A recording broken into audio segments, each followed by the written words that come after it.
to my right. Tonight, rather than a green voter card, you need a purple card. So if you haven't gotten your voter card, please get it now. You need it in order to be on the floor and to participate and vote. Make sure you have your purple card.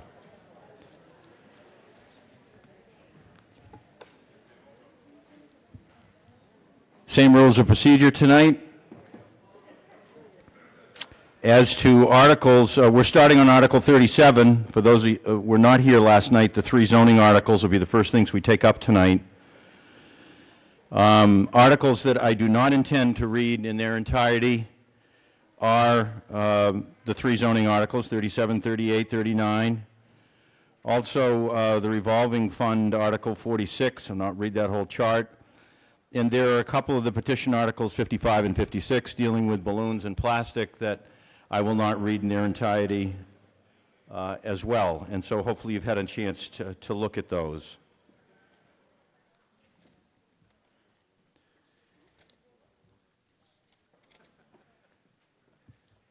So with that, we'll start. We're on Article 37.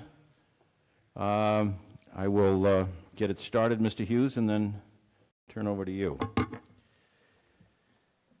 This first one is on use regulations dealing with accessory apartments. See if the town will vote to amend the code of the town of Harwich, Section 325, Article Roman numeral 5, Section 14, supplemental regulations, and then it goes into the accessory apartment bylaw and other supplemental uses.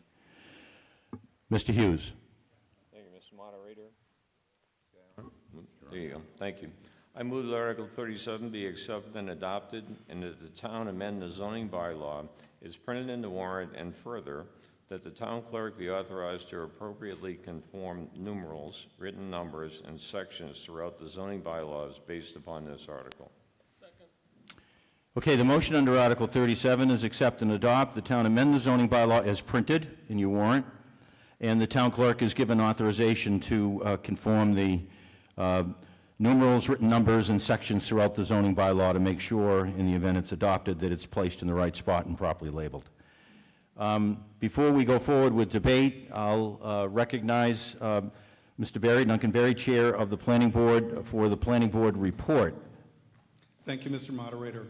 This was regarding the Planning Board report for Article 37, Code of the Town of Harwich, Section 325, Article 5, Section 14T, Supplemental Regulations, Accessory Apartments.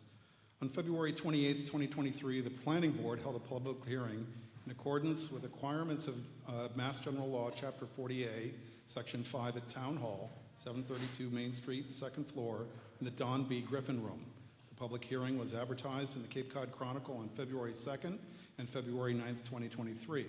Approximately 30 people attended the hearing in person, and 15 joined the meeting remotely. One person expressed concerns about negative impacts to groundwater quality. The Planning Board voted to continue the public hearing to March 14th. At the March 14th, 2023 continued public hearing, 4 people spoke in support of the accessory apartment bylaw amendment. The Planning Board received 9 letters of support for the amendment. The Planning Board discussed the new requirements in the amendment and unanimously voted to continue the public hearing to March 28th. At the March 28th continued public hearing, 8 additional people spoke in support of the bylaw amendment. The board analyzed data on similar accessory apartment bylaws in other communities in the region. The Planning Board unanimously voted to close the public hearing. Then the board unanimously voted to recommend approval of a revised final version of Article 37 to voters at the town meeting and the select board. Subsequent to that vote on April 10th, the Planning and Community Development Director discovered that the agenda for the March 28th meeting was not properly posted. As a result, the vote of the board was not valid. After consulting with Town Council, we determined that the best course of action was to hold another public hearing for the board to confirm their vote and to recommend approval of the article. Another public hearing was scheduled for May 1st, 2023 at 4:30 p.m. in accordance with the requirements of General Law, Chapter 48, Section 5. The hearing was advertised in the Cape Cod Times on April 17th and the 24th. On May 1st, 2023 at 4:30 p.m., the Planning Board did not have a quorum to hold a public meeting. 3 members present voted to continue the public hearing to May 2nd, 2023, 5 p.m., actually this evening at Town Hall. And at the May 2nd, 2023 public hearing, the board did not receive any public comments. The planning board voted unanimously to close the public hearing. Following that, the board unanimously voted to recommend approval of the accessory apartment amendment to the Code of the Town of Harwich, Section 325, Article 5, Section 14T, Supplemental Regulations, accessory apartments to the voters at town meeting and select board. Respectfully submitted, Duncan Perry. Thank you very much, Mr. Berry. Kind of a long and winding road to a recommendation by the planning board that they are in favor of adoption of Article 37. Debate on the article. Town planner, Mr. Halkiotis. Paul, I don't believe you're a registered voter. Anybody have an objection to our new planning director addressing the meeting on this? Hearing none, go ahead, Paul. Thank you, Mr. Moderator. Good evening. I'm going to run through briefly the changes that we are proposing to make to the existing accessory apartment bylaw. The minimum lot size requirements that were in the bylaw were problematic, and we believe were preventing some people to be eligible for accessory apartments, so those were removed. There's a new requirement that was added that requires the owner to sign an affidavit that states that the accessory apartment will be leased for no less than a 6-month term in any given year. There's additional provisions provided for the Zoning Board of Appeals to grant special permits in the case of pre-existing non-conforming properties. There's a new definition that was inserted that tracks the State Zoning Act definition of accessory apartments, with one exception. The current bylaw allows for 900 square foot maximum size, and I'm proposing to increase that to 1,000 square feet. The state law has 900. The last requirement, there are two additional changes. The owner shall submit an affidavit that states that the owner will be in residence at one of the 2 units at any given time that the accessory apartment is occupied. And the last section of the zoning bylaw, the enforcement section, was rewritten. We had extensive testimony at the planning board public hearings, and there was overwhelming support for these bylaw amendments. The planning board received several letters in support. The planning board voted to recommend approval. The housing committee voted to recommend approval, and the zoning board of appeals and the select board all voted to recommend approval of this bylaw amendment. I'd be glad to answer any questions, Mr. Moderator. Thank you, Mr. Halkiotis. Any questions for the planning director? Any further debate? Gentleman on my left. Yes, thank you very much. My name is Ken Dixon. I live at Captain Bierce Lane in Harwich. I'd like to make it known that I'm expressing my own personal opinions and not the positions of any board or committee that I might be serving on. I would like to thank the planning director, Paul, for his work on this effort to begin with, and I am certainly a supporter of Article 37 as drafted. If you're voting at this town meeting, you live in Harwich, which means you have a voice. Tonight, I want to represent those people who don't have a voice. They are people who work here or want to work here and live here, but can't find an affordable place to live. Think about young families, teachers, nurses, restaurant staff, fishermen, and seniors on fixed income. Nearly 50% of all the people that work on Cape Cod come across that bridge twice a day. Right now, that wouldn't be a lot of fun. All of us have read about the critical shortage of affordable housing on the Cape, and many of us have been talking about it for a long time, but very few of us have actually done anything about it. Tonight, we have that opportunity, and I would suggest a duty to actually do something about it. We can do that by advancing what is a partial solution to our housing shortage problem. Accessory dwelling units, ADU regulations, as our planner acknowledged, already exist in Harwich. This is not a new topic, and this is not a new regulation. The problem is that the current regulation is just too restrictive to be effective as a means to create more affordable housing. Not everybody who has a garage that could be finished into a small apartment owns an acre of land, which is the required minimum square footage in most cases. Prior to 1985, the vast majority of lots created in Harwich were less than 1 acre. This amendment eliminates the lot square footage requirement to create an ADU. Doing so may allow a senior living on a fixed income to create an affordable living space, and by doing so, also create a source of income for themselves. Doing so is also a fairness issue. Why should those with 1 acre plus lot be the only ones able to help fix this crisis? This amendment allows all Harwich homeowners the opportunity to participate. I think it's important to understand that passing this amendment isn't going to ruin the characters of our neighborhood that we all value. Informed folks whom I've spoken with said we'll be fortunate if we can create somewhere between 8 and 10 more affordable units a year. However, doing so over the next 5 to 10 years will make a very meaningful impact for our workforce, for our young families, and for our seniors who are on fixed income, all of whom are in need of affordable housing places to live.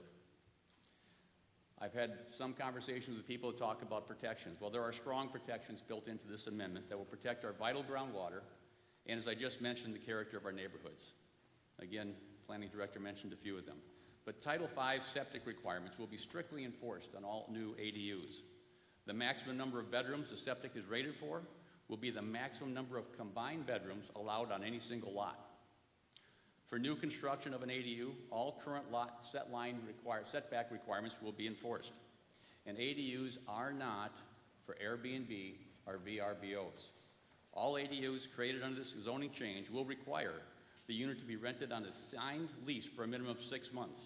And each ADU owner, prior to receiving their construction permit, will be required to execute a notarized affidavit affirming that they will comply with all these important protections. Enforcement. Enforcement of these protective provisions is imperative. That responsibility will be the task of the Town of Harwich Building Commissioner. Penalties for non-compliance can be significant, to include fines, eventual removal of improvements if not in full compliance with all zoning laws.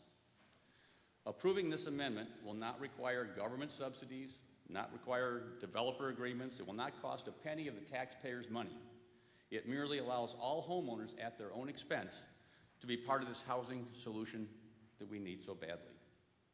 In closing, I would encourage everyone to vote yes on this amendment to allow for the opportunity to create more affordable housing in our community. The generations that follow us are counting on it, and they're counting on us. It's time we stop talking about affordable housing and start doing something about it. And tonight you can. Please vote yes on Article 37. Thank you. Thank you, Mr. Dixon. Any further debate on Article 37? Looks like you're ready for a vote. All those in favor of the motion as read so signify by saying aye. Aye. And those opposed by saying no. It's a unanimous vote, and I so declare it. Article 38, to amend the Code of the Town of Harwich, Article 17, 325-floodplain regulations by deleting the entire existing section and replacing it with new floodplain regulations. Mr. Hughes.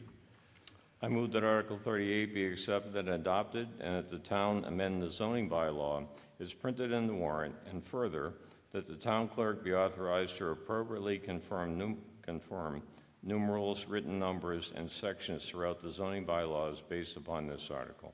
Second.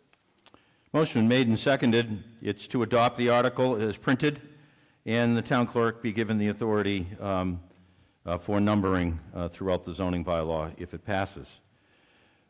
Mr. Berry, Planning Board report for the floodplain bylaw.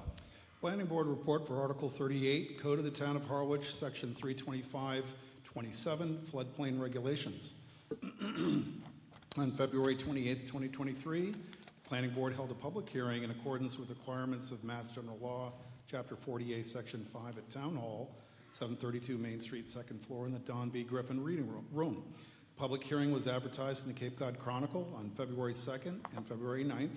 Approximately 30 people attended the hearing in person, and 15 joined the meeting remotely. There were no comments from the public, and the Planning Board did not receive any written comments. The Planning Board unanimously voted to close the public hearing. The Planning Board also unanimously voted to recommend approval of the article for amending the Code of the Town of Harwich, Section 325-18, floodplain regulations of the Select Board, and the voters at town meeting. Respectfully submitted, Duncan Perry. Thank you, Mr. Berry. Mr. Halkiotis, will you be addressing this article as well? Any objection? Hearing none, Mr. Halkiotis. Thank you, Mr. Moderator. Last year, the town was informed by FEMA that it needed to update its floodplain zoning regulations. FEMA provided a model bylaw that had the specific requirements that every community that is a member community of the National Flood Insurance Program is required to adopt. Harwich has participated in the National Flood Insurance Program since 1980. There are approximately 700 flood insurance policyholders in the town of Harwich. Flood insurance for residents and businesses is federally backed, and it's generally much more affordable than the flood insurance that's available in the private marketplace. The town also participates in the Community Rating System program. If we do certain things that FEMA asks us to do, the policyholders in town can enjoy a 15% discount on their flood insurance. The changes to the bylaw are summarized as follows. The administrative management of floodplain permits has been changed. There are new requirements to ensure that subdivisions that are within the floodplain won't have any flooding, and that any flooding that occurs in new subdivisions in the floodplain will be minimized. There's a new definition section, and there are new requirements for recreational vehicles parking or not parking or living in the flood zone. There are currently 342 communities in the Commonwealth of Massachusetts that participate in the National Flood Insurance Program. All of the communities are required to adopt these same regulations that we're asking you to vote on tonight. If these changes are not approved tonight, the town would likely be removed from the National Flood Insurance Program. Residents in the flood zone would then be required to spend more money on more expensive flood insurance. The Select Board and the Planning Board recommend approval, and I'm available to answer any questions, Mr. Moderator. Thank you, Mr. Halkiotis. Your Finance Committee also recommends approval. Is there any further debate or any questions for Mr. Halkiotis? Mr. Koukounis. Thank you, Mr. Moderator. On page 46, under the section 325-117, required permits, it specifically states the words agricultural facilities. And I would be prepared to and like to make a motion to amend it to remove those two words. The reason being, under Massachusetts General Law 40A, Section 3, it clearly states that no zoning ordinance or bylaw shall regulate or restrict use of materials, and it goes on and on and on land permitted for commercial and agricultural use. So as far as I'm concerned, I believe a commercial agricultural establishment is already exempt from the town zoning bylaws, and I think it's confusing at the best to have those words in there where in fact 48 Section 3 already exempts us. So prior to me making that, I would like to hear from the attorneys. Thank you. I think that's a good suggestion prior to making the amendment. Mr. Giorgio, Town Council, could you address Mr. Koukounis' prospective amendment? Thank you, Mr. Moderator. Through you to the previous speaker, with all due respect to the previous speaker, I do not recommend that town meeting adopt this amendment, essentially for two reasons. As the planner indicated, you are adopting the model bylaw that's been approved by FEMA, and I would not recommend that you deviate from those terms and conditions because it would have the potential of placing the town out of compliance. And secondly, the state law provides an exemption for agricultural uses. This bylaw talks about agricultural facilities. And believe it or not, there's a difference. There are certain agricultural facilities that may not be exempt from zoning, whereas agricultural uses, as long as they comply with the statute, are exempt. So You know, I always recommend that you not try to amend zoning bylaws on the floor of town meeting, and I think this is a good example where you might get the town into trouble if you do that. Mr. Kukunis. Before the attorney sits down, if he can make me feel comfortable that, in fact, an agricultural use and 48 Section 3 protection to agricultural use from zoning requirements specifically, if he feels that that would apply, then I'll take his word for it and agree with him. We shouldn't be amending zoning articles on town meeting floor. But I'm not sure what the legal difference is, and I've been in the agricultural business for some time. The term facility it does not fall under what I would feel would be an exemption, but I do know that agricultural farms do, and certainly agricultural uses do. So I just would like his opinion on that. Mr. Giorgio, any further comfort for Mr. Kukunis? Yes, Mr. Moderator. So I think the way to that town meeting should look at this is rather than create the issue by specifically striking language that's required under the FEMA program, it would be my opinion that any exemption under zoning, assuming under the particular facts that property or that use is protected, that is still an open and available protection for agricultural uses. I don't think you have to tinker, however, with the wording of the bylaw, because again, I think that could create more problems than it solves. Thank you, Mr. Giorgio. I assume, Mr. Kukunis, by returning to the top row there, that you're satisfied. Thank you. Any further debate on the motion under Article 38? It's accept and adopt. The zoning bylaw requires a 2/3 majority to pass. All those in favor of the motion so signify by saying aye. And those opposed by saying no. It's a unanimous vote, and I so declare it. Article 39.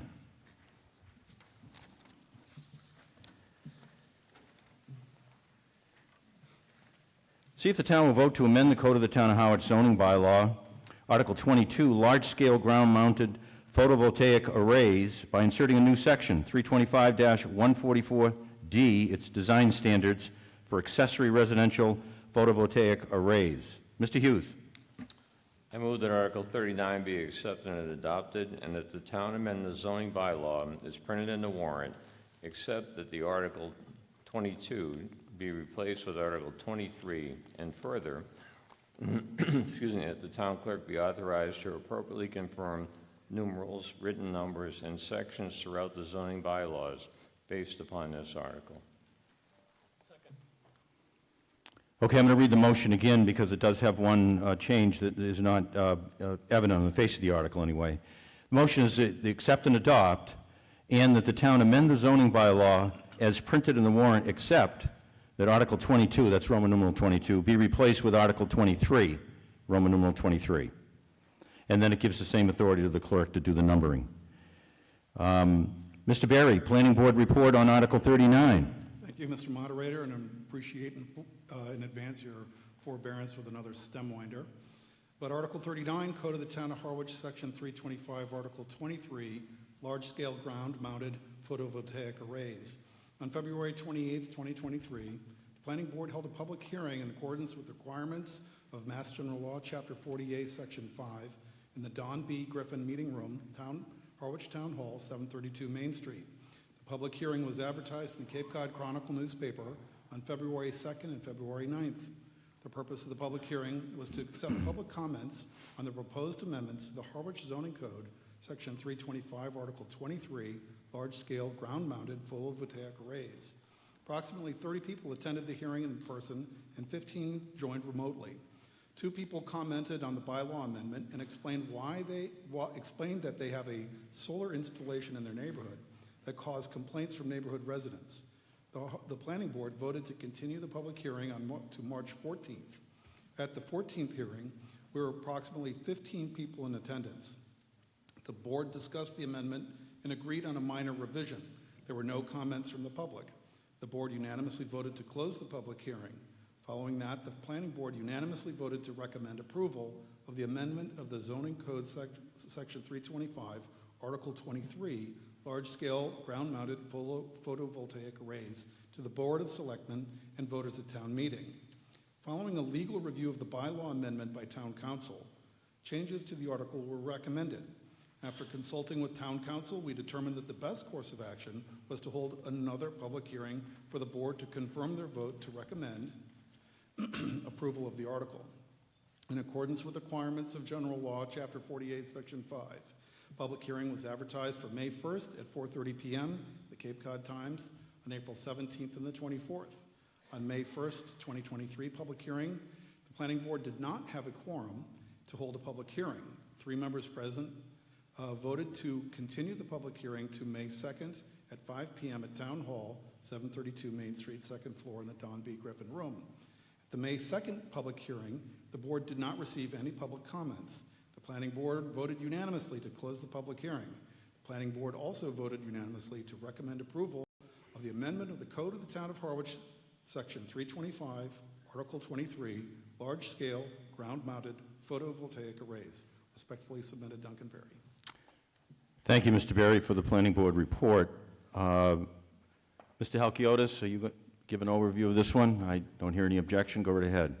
Thank you, Mr. Moderator. This is a new section of the zoning bylaw that creates regulations, design standards for accessory residential photovoltaic arrays. Our goal here was to draft some reasonable regulations for both ground-mounted solar panels and roof-mounted solar panels. We want to promote solar energy development as an accessory use. We want to allow them as a matter of right, building permits and electrical permits required, and we wanted to avoid regulations that limited the technology and technological advancements. Currently, the zoning bylaw has a section that just regulates large ground-mounted commercial solar facilities, solar farms. So right now we don't have any regulations that regulate commercial, accessory, or residential. These amendments that we're going to discuss now will regulate residential accessory. Currently, there are no regulations on the placement, height, setbacks, or screening of residential solar panels. This amendment will establish height, setback, and screening requirements for residential installations. These will allow as accessory to a residential dwelling. The intent was to minimize the view of these installations, protect abutting properties, and protect residential property values. With respect to the ground-mounted variety of solar panels, they must meet the setback requirements in the applicable zoning district, and the solar panel arrays cannot exceed 15 feet in height. Solar panels will need to be screened from view from any public or private way, and the panels must be screened with standard zoning requirements, a 6-foot solid fence, or a densely planted evergreen buffer. The solar, residential accessory solar arrays will also need to be located in the backyard, not in the front of the side yard where they'd be more visible. The next set of regulations that I'm going to explain pertain to roof-mounted solar on residential. And there are just 2 simple requirements: that the solar panels not hang over the edge of a building, and that the solar panels not exceed the ridge line of the roof.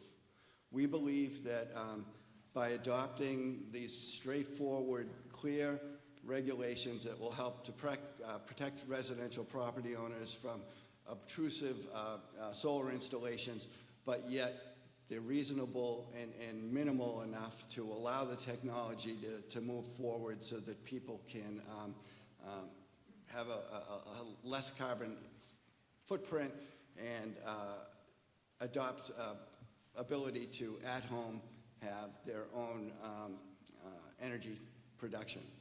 I would be glad to answer any questions, Mr. Moderator. Thank you, Mr. Halkiotis. Any questions for him? Seeing none, any debate? Looks like you're ready for a vote. Again, this is a zoning bylaw amendment, requires a two-thirds majority to pass. All those in favor of the motion as read so signify by saying aye. And those opposed by saying no. It's a unanimous vote, and I so declare it. Article 40, see if the town will vote to approve an amendment to the agreement between the towns of Chatham and Harwich with respect to the formation of a regional school district as voted by the Monomoy Regional School District Committee, copy of which is available at the town clerk's office of each respective town and to act fully thereon. Do we have a positive motion on this article? No. Mr. Hughes. I move this article be indefinitely postponed. It's been moved and seconded that Article 40 be indefinitely postponed. Is there any debate? Hearing none, I'll put it to a vote. All those in favor of indefinite postponement so signify by saying aye. And those opposed by saying no. The article is indefinitely postponed. Article 41. See if the town will vote pursuant to General Laws, Chapter 114, Section 23, to approve the cemetery regulations as adopted by the Cemetery Commissioners at a meeting held on February 16, 2023, copy of which is on file with the town clerk, once they're adopted by the Cemetery Commission and act fully thereon. Mr. Hughes. I move that Article 41 be accepted and adopted and to approve the cemetery regulations on file in the town clerk's office. Motion is accept and adopt and approve the regulations on file in the town clerk's office. Is there any debate? Hearing none, I'll put the matter to a vote. All those in favor of the motion as read so signify by saying aye. And those opposed by saying no. It's a unanimous vote, and I so declare it. Article 42.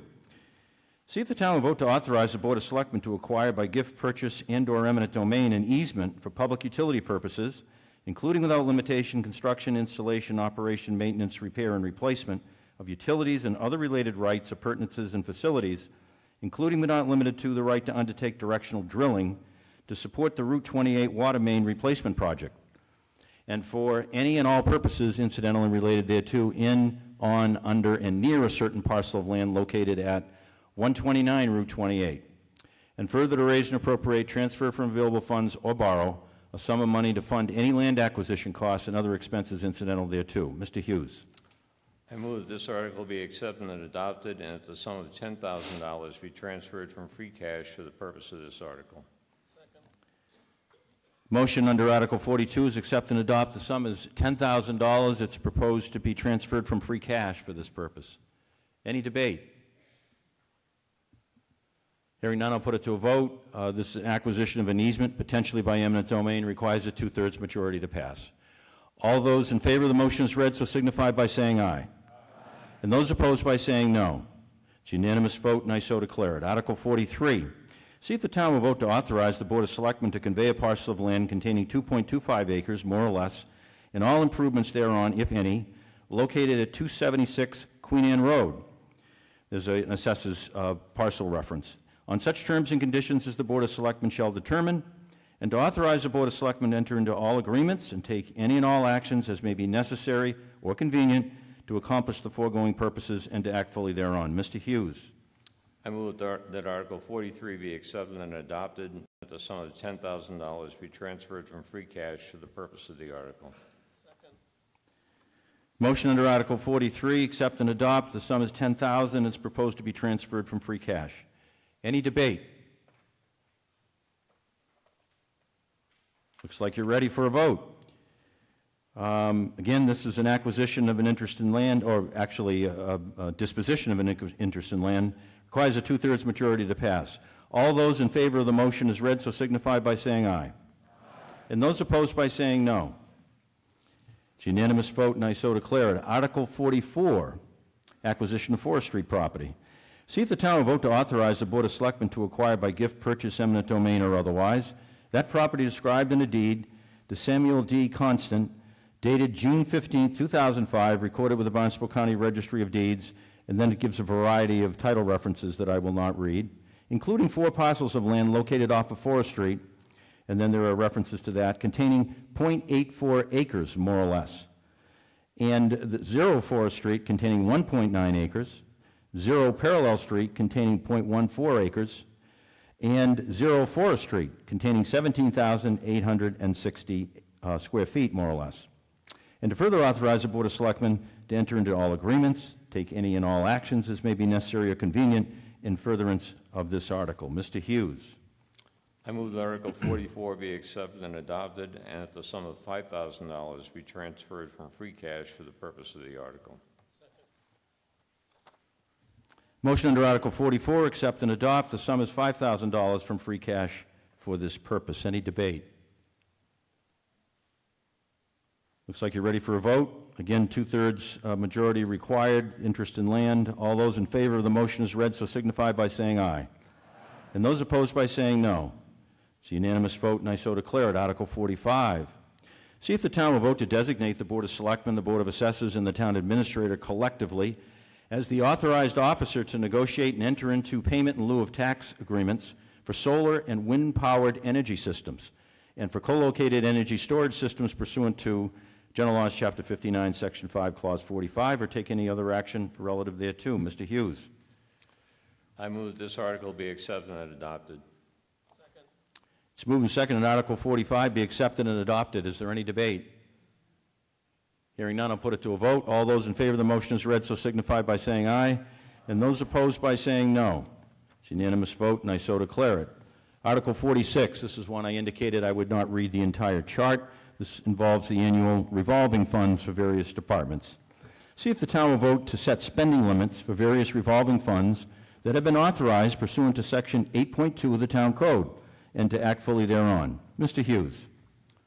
I move that this article be accepted and adopted. It's moved and seconded Article 46 be accepted and adopted as printed. Is there any debate? Hearing none, we'll put it to a vote. All those in favor of the motion as read, so signify by saying aye. And those opposed by saying no. It's a unanimous vote, and I so declare it. Article 47.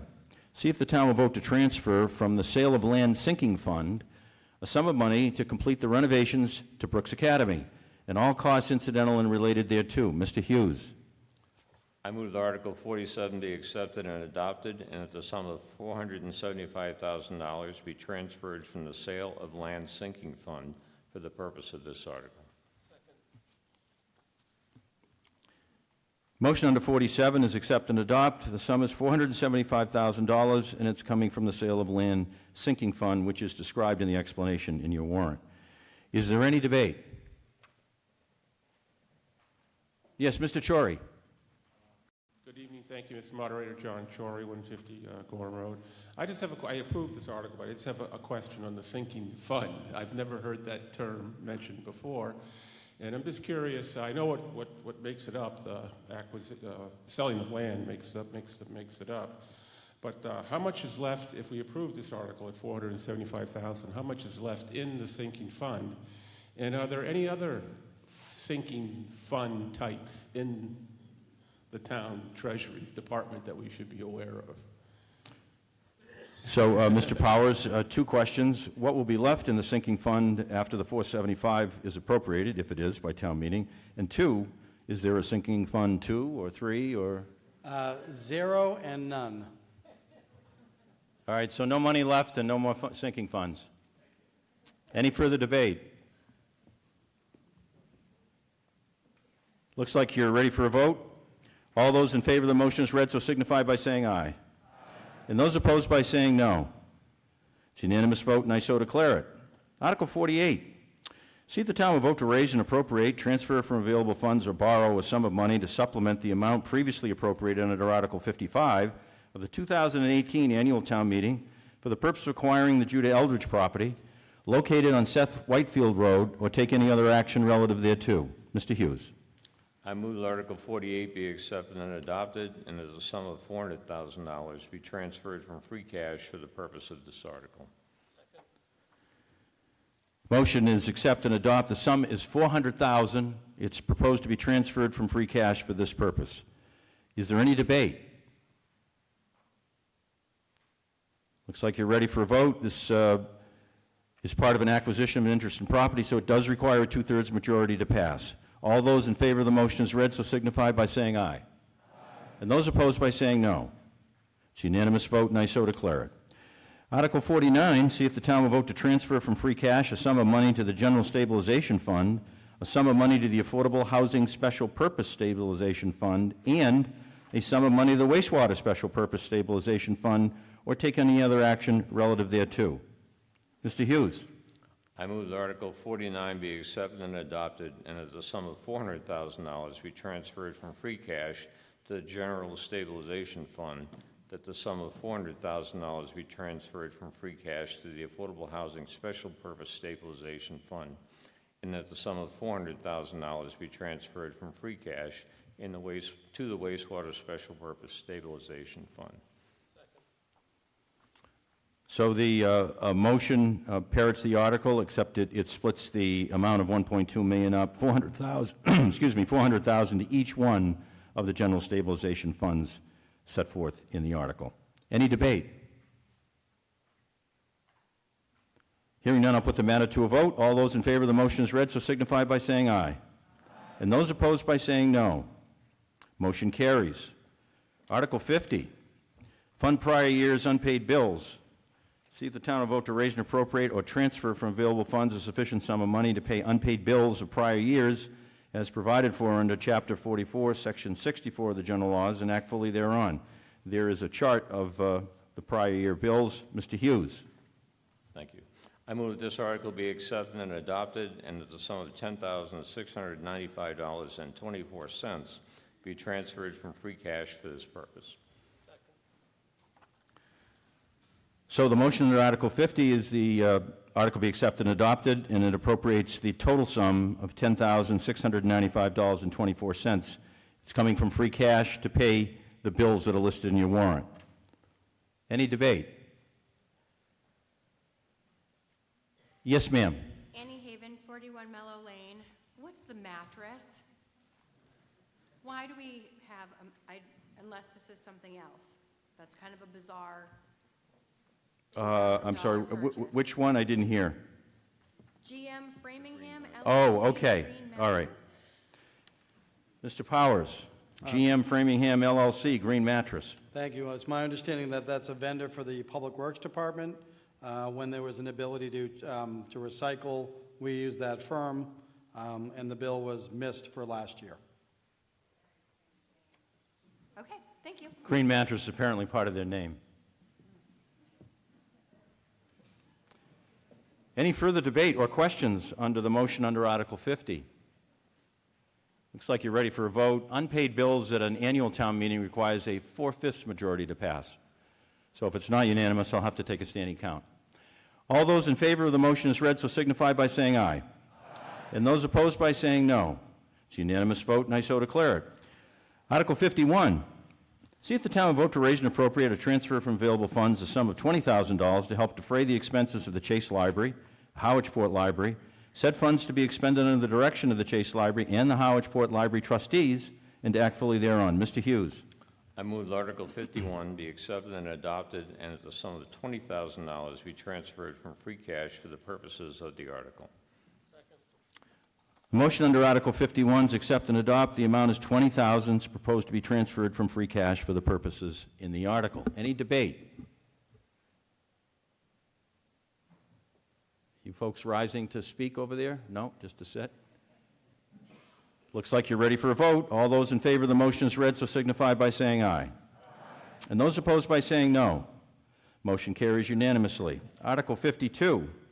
See if the town will vote to raise and appropriate or transfer from available funds a sufficient sum of money for the Harwich Chamber of Commerce to promote the town and its businesses and cultural endeavors, to advance economic development initiatives for and with the town of Harwich. Said monies to be used to manage and fulfill year-round visitor, resident, business information services, promote and market the town, generate and initiate materials and activities that encourage the establishment, growth, and sustainability of businesses in Harwich, and to implement economic development objectives and activities in partnership with the town.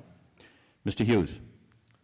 I move that Article 52 be accepted and adopted, and that the sum of $50,000 be transferred from free cash for the purpose of the article. Motion under Article 52 is accept and adopt. The sum is $50,000. It's proposed to come from free cash. Is there any debate? Hearing none, I'll put it to a vote. All those in favor of the motion as read, so signify by saying aye. And those opposed by saying no. Motion carries unanimously. Article 53. See if the town will vote to raise and appropriate and or transfer from available a sufficient sum of money to supplement the Massachusetts Cultural Council annual allocation for community grant awards to artists, performers, and interpretive scientists who bring events and programs to local venues which enhance the cultural experience of Harwich citizens of all ages, and to act fully thereon. Mr. Hughes. I move that Article 53 be accepted and adopted, and that the sum of $4,000 be transferred from free cash for the purpose of the article. Motion is accept and adopt under Article 53. The amount is $4,000. It comes from free cash. Any debate? Hearing none, I'll put it to a vote. All those in favor of the motion as read so signify by saying aye. And those opposed by saying no. Motion carries unanimously. Article 54, see if the town will vote to reaffirm and extend Mass General Laws, Chapter 59, Section 5, Clause 56. Upon the acceptance of this section by the town, the Board of Assessors may grant real and personal property tax abatement of up to 100% of the total tax assessed to members of the Massachusetts National Guard and to reservists on active duty in foreign countries for the fiscal year they perform such service, subject to eligibility criteria to be established by the Board of Assessors. The authority to grant abatements under this section shall expire after 2 years of acceptance unless extended by vote of the town. Said changes to take effect for FY 2025 and act fully thereon. Mr. Hughes. I move that Article 54 be accepted and adopted. Motions to accept and adopt Article 54. There's no appropriation. Any debate? Hearing none, I'll put it to a vote. All those in favor of the motion as read so signify by saying aye. And those opposed by saying no. Motion carries unanimously. Article 55, distribution and use of balloons. This is one I indicated I will not read in its entirety. Hopefully you've had an opportunity to read through it. See if the town will vote to prohibit the sale, distribution, and use of any type of balloon inflated with any type of lighter-than-air gas within the town of Harwich. And this is by the petition of Mr. Patrick Otten. Mr. Moderator, Mr. Otten. because this is a bylaw, Mr. Otten, we need a motion. I'm going to do that. Okay, we got to have that first, and then we can have discussion. Okay, fine. I move that the town vote to amend the town's general bylaw by inserting a new bylaw entitled Prohibition of Sale, Distribution, and Use of Balloons, and that bylaw, as proposed in the article, be accepted and adopted, and that the chapter references be inserted as follows. E, Enforcement, Chapter 1 and F, Fines and Penalties, Chapter 1, and further, that the town clerk be authorized to appropriately conform numerals, written numbers, and sections throughout the general bylaws based upon this article. Thank you, Mr. Otten. Do I hear a second? Okay, the motion's been made and seconded. And Mr. Otten, just before you get started, let me read it again. They haven't seen the motion. They've seen your proposed bylaw, but they haven't seen the motion, so I'll just read it back to them. I will tell them that Mr. Otten did reach out to me prior to town meeting, and we worked out the language of this motion so as to save time this evening. So the motion is that the town vote to amend the town's general bylaw by inserting a new bylaw entitled Prohibition of the Sale, Distribution, and Use of Balloons, and that the bylaw as proposed in the article be accepted and adopted, and that the chapter references, there were blanks in your warrant, be inserted as follows. E, Enforcement, Chapter 1, Fines and Penalties, Chapter 1, and then gives the authority to the town clerk to appropriately number and fit the bylaw, if it passes, into the general bylaws of the town. So that's the motion that's before you. Now, Mr. Otten, I recognize you. Thank you. So all that discussion we just had was simply a bookkeeping technicality so that we have the correct numbers and chapters and formats so that the bylaw can be properly inserted into the bylaws of Harwich. Do we need to vote on the amendment first? No, it's not an amendment, it's a main motion. So we'll have discussion and then we'll vote on the motion. Gotcha. All right. Okay. So why am I worried about balloons? Just because the improper disposal of balloons and restraining attachments, often released to float and drift away or not properly disposed, are a significant, well-documented hazard to wildlife and marine life. I've been told that why not just treat them as litter? Well, okay, they are litter, I agree. along with nip bottles, cigarette bottles, and the tour de trash cleanup we just had last weekend. Here's an idea. All those signs we see along our roadways saying, "Do not litter, $500 fine," let's remove those from the roadways and put them on our beaches. That would work to solve the litter problem. Another objection I had is that not having these balloons would interfere with the town's festivities. Okay, let's celebrate the strangulation, the choking, the ingestion, the suffering as a result of our momentary happiness. We'll spread a little bit of love from the natural world. Note, the Cranberry Festival does not use lighter than air balloons. Other options? Why not flags, banners, streamers, garden spinners, kites, paper airplanes, or simply bubbles? Remember bubbles we all had fun with? How about a balloon just filled with human breath on a stick? Another complaint I've heard is that all we need is education. I agree education is important. For those who feel that education is the solution, more effective than prohibiting balloons, let me see your plan for educating all 12,000 Harwich residents, and more importantly, all 5 million summer vacationers who come here to play and party. Show me your plan, and I'll withdraw the article. So please, I encourage you to vote yes on this petition. Thank you. Thank you, Mr. Otten. And just for the record, Mr. Otten, could we get the name of your dog? It's the first one we've had at the meeting in a long time. My dog is Sky. Sky. Yeah, We'll have the town clerk put that in the record. Thank you to Sky as well. Any further debate on the motion? Yes, sir. My name is Dan Baker. I'm a resident of Harwich. The problem I have with what Mr. Otten wants to do is he wants to go from, wide open free use of helium-filled balloons to completely banning them. And he's bypassing a lot of stuff in between that we normally do, which is education, common sense regulation, and penalties if necessary. So I would like to see something like that happen. I'm not a fan of banning stuff that people like to use, like balloons. I think back on the parties we had when my kids were growing up. We probably bought hundreds of helium-filled balloons throughout the years, and I can't remember one that was misused or that was let go in the air. And at the end of the party, we all just had a popping party and popped them, put them in the garbage, and they went to CMAS and got burnt and turned into electricity. So I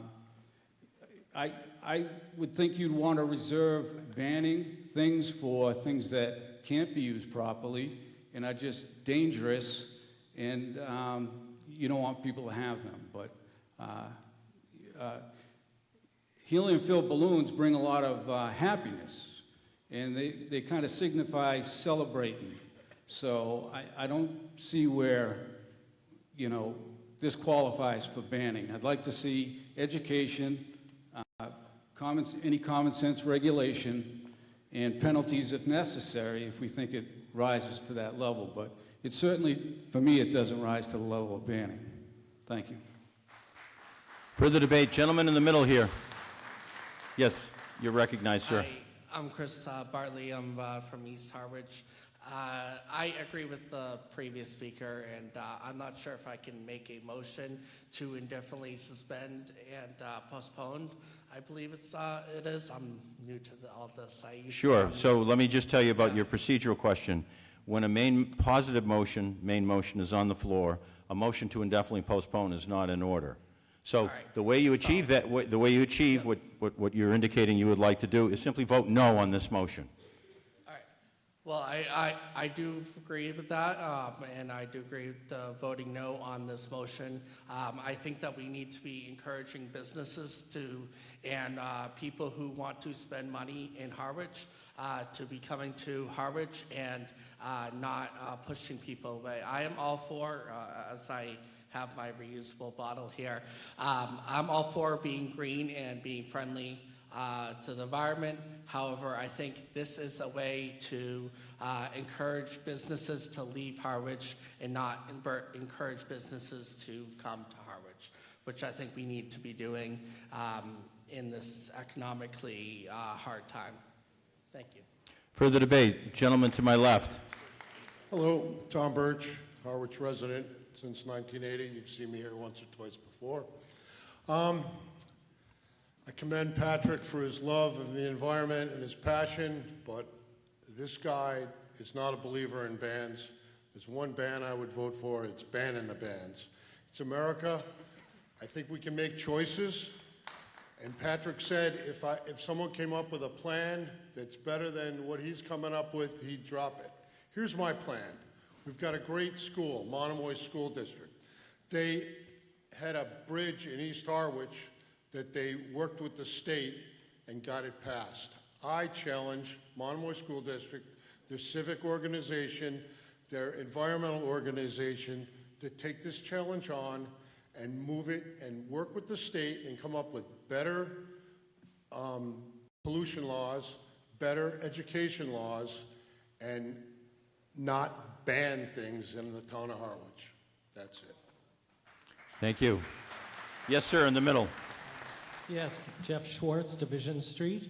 So I'm in support of this ban, and or anything that would actually address the issue of all of the balloons ending up in the sea. I'm 62 years old, and for my entire life I've been grieving the loss of our natural world.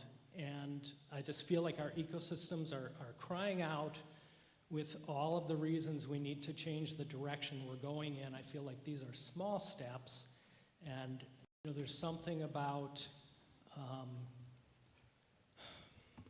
just not, it's easy to not act. There's something about just denying the issues that we're facing in terms of our environment that I'm really concerned about. And it's like we can live without plastic. We've lived without plastic for most of our human existence. We've lived without commercial fertilizers, without balloons, without helium balloons, and we can't live without clean water, clean air, clean soil. So one way or another, I feel like this is important. We need to take care of this because we're killing our planet. Thanks. Yes, ma'am. Hi, Barbara Prindle-Eaton, East Harwich. I would like to speak in favor of this motion. If we can't take these baby steps, and that's all this is, it's a baby step, to have cleaner water, to safeguard the environment, the other beings that populate the planet besides us, how will we ever tackle the bigger ones? So tonight we have a couple of these small changes that we can adapt to easily and are not costly in order to take those baby steps and set an example for other towns to do the same. So I really encourage people to support this. Further debate. Yes, ma'am. Rebecca Burrell, 115C Sisson Road. I also want to support this petition banning balloons. First of all, human beings have been making festivities for at least 40,000 years. These balloons are pretty recent. I think we can manage to make festivities without something that utterly harms the environment in which we live in. Yeah. So I grew up in East Ham, and one of my haunts was the Outer Beach. And I was there last summer, and speaking of what's called the retainments of the balloons, meaning the strings and the ribbons, I found a seagull with a ribbon wrapped around one foot, so it was walking like this. The wing was extended like this, and he was moving around like this, frightened as hell to see me or anything else that came along, because it was already fixed in a state of trauma. Wouldn't you be? Is this what we're going to celebrate?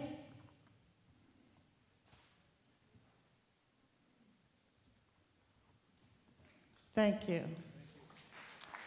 Mr. Kokonis. Thank you, Mr. Moderator. Many of you people who are second night or town meeting goers and diehards like myself No, because I've stood up at this mic many a times and say that one of my biggest pet peeves in the world is litter. I hate litter, and my truck is a perfect example of how much I hate it, because you can't even sit in the passenger seat, because I will not throw anything out. I also would like to say, too, for the record, that my wife and I held a open house and asked the proponents of all the petition articles to come, and they did, and we had a wonderful roundtable discussion. Unfortunately, there weren't a lot of the public that came, or maybe half a dozen people, and that's really too bad. People have passion, and they believe in something, and this is a good example of it. I rise now, though, asking you not to vote in this ban. And the reason is, it's not the balloon. It's not the physical balloon that ends up in the ocean, that hurts our environment. It's the act of someone releasing the balloon. It's a litter bug. If you want to see litter, and you want to come up and pick up some trash, come on down the farm. I must take a half a dozen mattresses a year to the dump. Are we going to ban mattresses? 4 or 5 couches. Since metal's gone up, I don't get too many wash machines anymore. But I'll tell you, since the mattress charge has gone up, we're seeing a lot more of those now. It's the action of the litter bug. When I read this, there's 2 things that I want to point out. One is that I don't agree with, and that's the section C. No person shall sell, distribute, or use any type of balloon which is inflated. I don't think that's going to help. I really don't. That's going to limit our people here in the town of Harwich from selling balloons. There's another thing that bothers me, and I know people are emotional about it, but if they lose a loved one in a car accident, or they lose a loved one somewhere on the side of a road, or they're celebrating their marriages or their anniversaries, they feel compelled to release balloons. I personally think it's littering, and as I said earlier, I'm bothered by litter. I do like the paragraph that says, no person shall throw, deposit, or discard, or otherwise discard an inflated balloon anywheres in the town of Harwich on a street. That I would support in that alone. I don't mind having a bylaw saying that we cannot release balloons in celebration. We shouldn't do that, and we should be fined for that. I'm sorry, but we should. I mean, people write notes to their loved one and send them up. I mean, come on, are we 5 years old? We know that's not going up there. Most of my loved ones are down anyhow, but it's a silly action, and it's littering. This ban's not going to prevent littering. This ban is preventing businesses in the town of Harwich from selling balloons to, I would argue, 80 and 90% of the people who buy them dispose of them properly. It's that 10 to 20% that litter. And Pat's holding up his discarded balloons. Come on by the farm. I'll be more than happy to show you truckloads of litter, too. I agree with them. I got a bag that filled with needles, by the way. If you want to ban something, maybe we should ban needles. Thank you. Please vote against this ban, though. Yes, ma'am. Mrs. Kelly. Alice Kelly from 8 Osprey Lane. I'm going to vote in support of this ban. I was a Grand Balloon fan in my youth. My father used to go to the parades and buy balloons for all of us, all my cousins and my brother and sister and I, and people would, mistake him for the balloon man and try and buy balloons from him. So there are very special memories of helium balloons for me. But I realized that I wasn't paying full attention to the effects of these balloons when they fly into the air. Somebody who decides to let go of balloons is littering. But if you look at the way balloons go up at a parade, what you see is little kids crying because their balloon got away. And the balloon's flying and they want it back, and why is my balloon? Get me another, oh mommy. They're not letting go of their balloons on purpose. They really want to keep their balloons, but it's hard to keep a hang on a balloon. You tie it onto their wrist, they shake themselves, and often it goes into the air. And the fact of the matter is that in the end, that balloon ends up in the water, and is swallowed by a turtle who chokes to death, or gets tied up on around a gull or a duck, which I have often seen.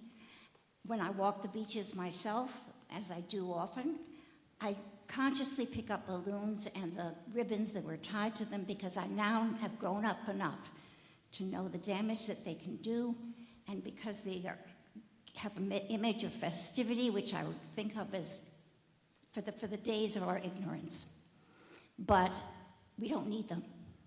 And they really do cause damage, and they're often let go by mistake rather than on purpose. So I am speaking in favor of this ban. Further debate? Yes, ma'am. Hi, I'm Chris Howard from East Harwich, Spruce Grove Road. I'm against this ban. I'm not against the environment by any means. I bring my own water cups. I use hard plastic straws. I recycle. It's not about that. What I'm concerned with is what's next. What are they going to ban next? Last year it was plastic bags and straws, you know, and water bottles. What are they going to pick next year? Please refrain from interrupting the speaker. If you agree with her, fine, but just let her finish. What also concerns me is this isn't about just selling the balloons. It's about you using them in your home. How are we going to enforce this? Is this going to be neighbors narking out neighbors? Is this going to be getting a search warrant for every 5-year-old's birthday party? I mean, I guess I just don't know how this would all work. It doesn't seem like a very friendly thing to do to rat out your neighbors because they had a birthday party. Anyways, that's just my feeling. I hope that you vote no for this. Yes, ma'am. My name is Marilyn Schlansky, Glenwood Drive in Harwich. I just want to say something for people to think about. And the woman who said that this is a baby step is correct. We've taken in this town baby steps before with plastic bags, with straws. I don't see anybody really suffering or, having a hard time with bringing their own bags to a grocery store or getting a paper bag instead, or paying for a plastic bag if they want to have a plastic bag. People do it as a matter of course now. My daughter is a marine biologist. When she started working for Florida Fish and Wildlife in Tampa, St. Petersburg, one of her main job, not a very nice one, was necropsies of dolphins and whales that washed up on the beaches. Most of the time, a good percentage of the time, what killed these whales and dolphins was ingestion of plastic. And she would take bags full of plastic bags, plastic balloons, plastic this, that, and the other thing out of these dead animals. It's not that no one is wanting to, I don't know what the answer is here. I mean, if I never see another helium balloon at a birthday party, it wouldn't bother me. A balloon that we blow up is just fine, and the kids have fun popping them, and and they go in the garbage, and that's the end of them. And yes, most people are responsible and do what they do to get rid of them in a responsible way. But education and regulation as to disposal, I think a big deal should be made out of that. I think it should be underlined and made into a regulation for people to follow. I mean, whether we ban balloons or not, it's important to know what this does to the environment and to wildlife. And as someone else said, we can live without the plastic in a lot of ways, but we can't live without clean water and air. And our marine wildlife, which is so precious and important to where we live and where our businesses are and why people come here, are kept a little bit safer. Thank you. Thank you. This lady to my right. Hello. My name's Anne Frechette, and I'm from 10 Paradise Path. I'm encouraging you all to vote in favor of this motion, and the reason is that exactly speaking to the issue of enforcement, once a helium balloon is out there, it is impossible to figure out who released it. So there's absolutely no way to track down the polluters, to try to find the polluters. There's just no way to do that with a helium balloon. I just pulled 2 of these out of our pond right behind my house this week. I have no idea who released them. They could have been on the other side of Harwich. I'm also a wildlife rehabilitator, and I want to point out to everybody that yes, animals are dying of this trash that we keep putting into the environment. And by the time the animals get to someone who can help them, they're beyond help because we're predators and they're not going to let anybody near them until they're at the point of dying. So there's no way that even wildlife rehabilitators can help these animals once they're strangling or choking on these helium balloons. So I encourage you to vote to just ban them. There's no reason for them. And if you want to vote no to this, then I encourage you to become a wildlife rehabilitator and hold dying animals in your hands every once in a while, just so that you understand how horrible and unfair it is that animals cannot be here to speak for themselves. So please vote in favor of this ban. Thank you. Yes, ma'am. Kathleen Tian, 3 Pleasant Avenue. I'm standing in favor of this bill for my children, my grandchildren, and your grandchildren. If you study at all the effects of any plastic that's in our waters, it doesn't go away. It just breaks down and breaks down to tiny particles that poison our environment. My grandchildren have shown me an island of plastic that's floating around. I think it's the size of Australia, but you can Google it to find out because I don't really remember. This article is one small step in getting the plastic that is killing our environment, and it's never going to go away on its own. The more we create, the more danger we have. Thank you. Gentleman to my left. Stan Pastuzak, 21 Norris Drive. I'd make a motion to move the question. So a motion's been made to move the question. It's been duly seconded. It's not debatable. It requires a 3/4 majority to pass. All those in favor of terminating debate on this article, so signify by saying aye. And those opposed by saying no. So I'll have to take a standing count. Are the same tellers in the hall as they were last night? If they are, would they come forward?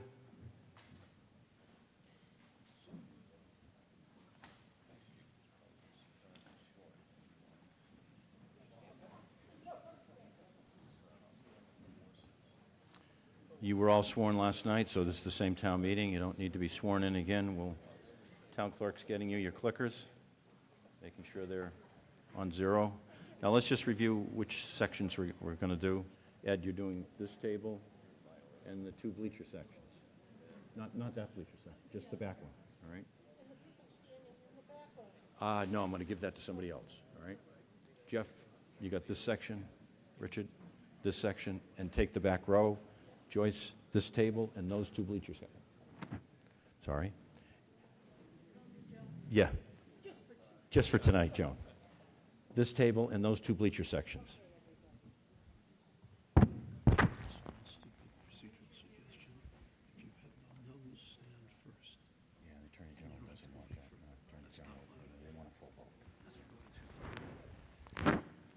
Okay, it looks like we're ready. We're voting on whether or not to terminate debate on the main motion and then proceed to vote on it. All those in favor of terminating debate, please rise and hold your voter card, your purple voter card.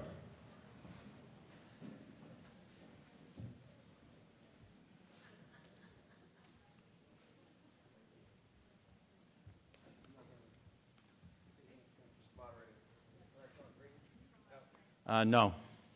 Sorry, I announced you have to get a fresh card. They're still out there if you want to get a fresh card for the next couple of articles.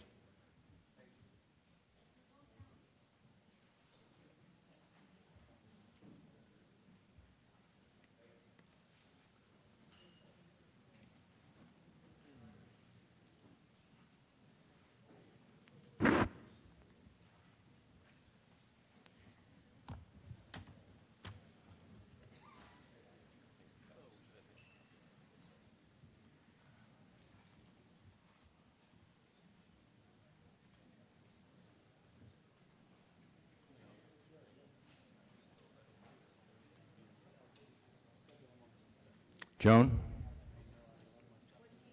29. Mr. Banks? 28. Mr. Handler? 78. Mr. Waystack? 86.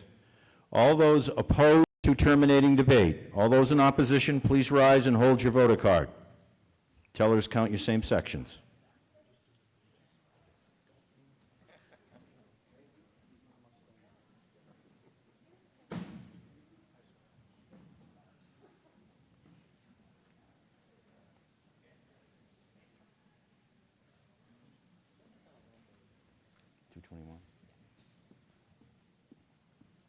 Mr. Handler? 10.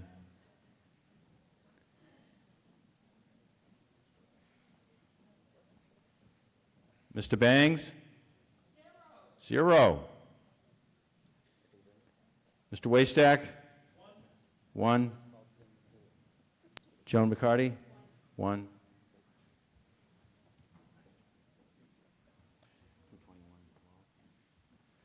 So the vote in favor of terminating debate is 221. Those in opposition, 12. We'll now go to a vote. If the tellers will please stay up here, I may need you for the standing count. I'm going to read the motion to you one more time since it was not in your warrant book.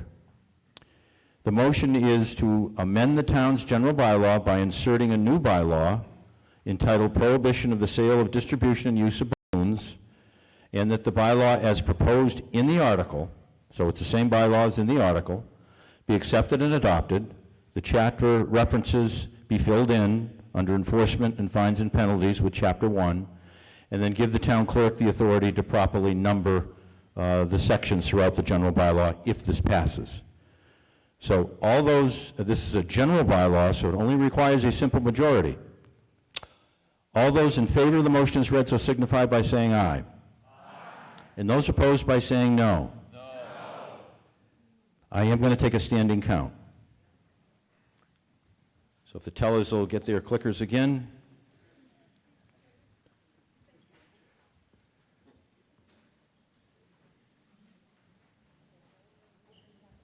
Okay, so all those in favor of adopting the bylaw, in favor, please stand and hold your voter card.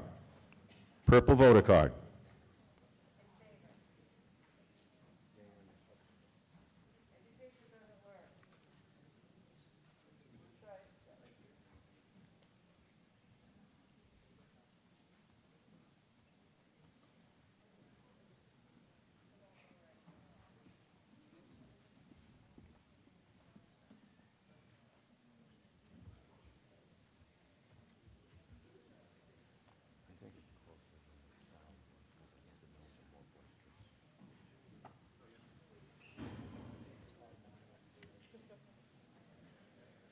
Joan?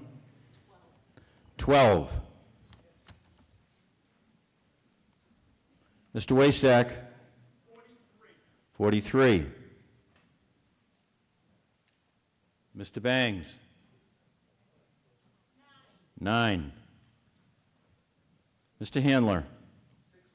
61.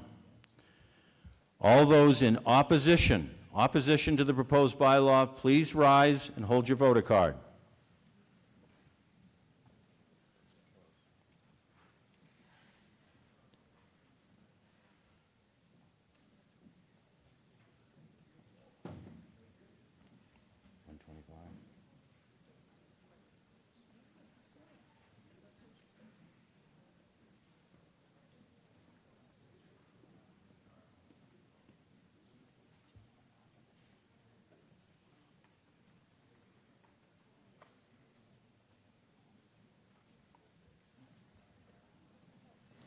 Joan? 18. Mr. Handler? 29. Mr. Bangs? 12. And Mr. Waystack? 50.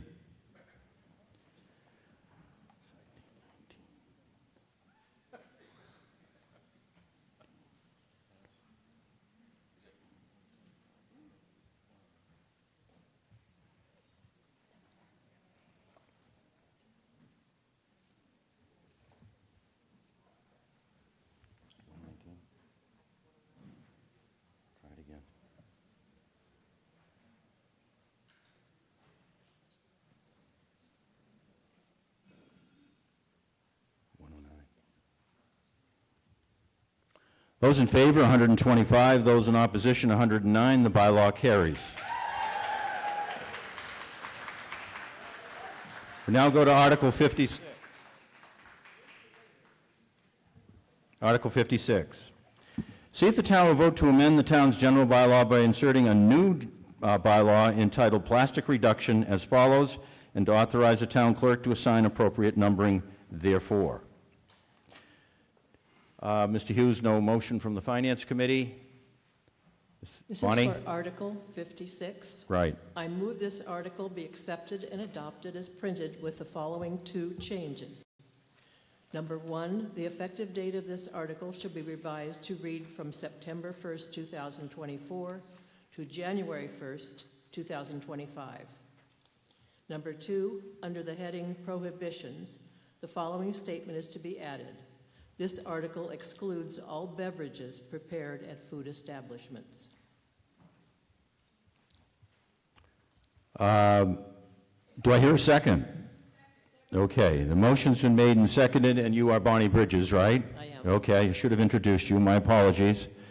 So since you're seeing the motion for the first time, let me just repeat it.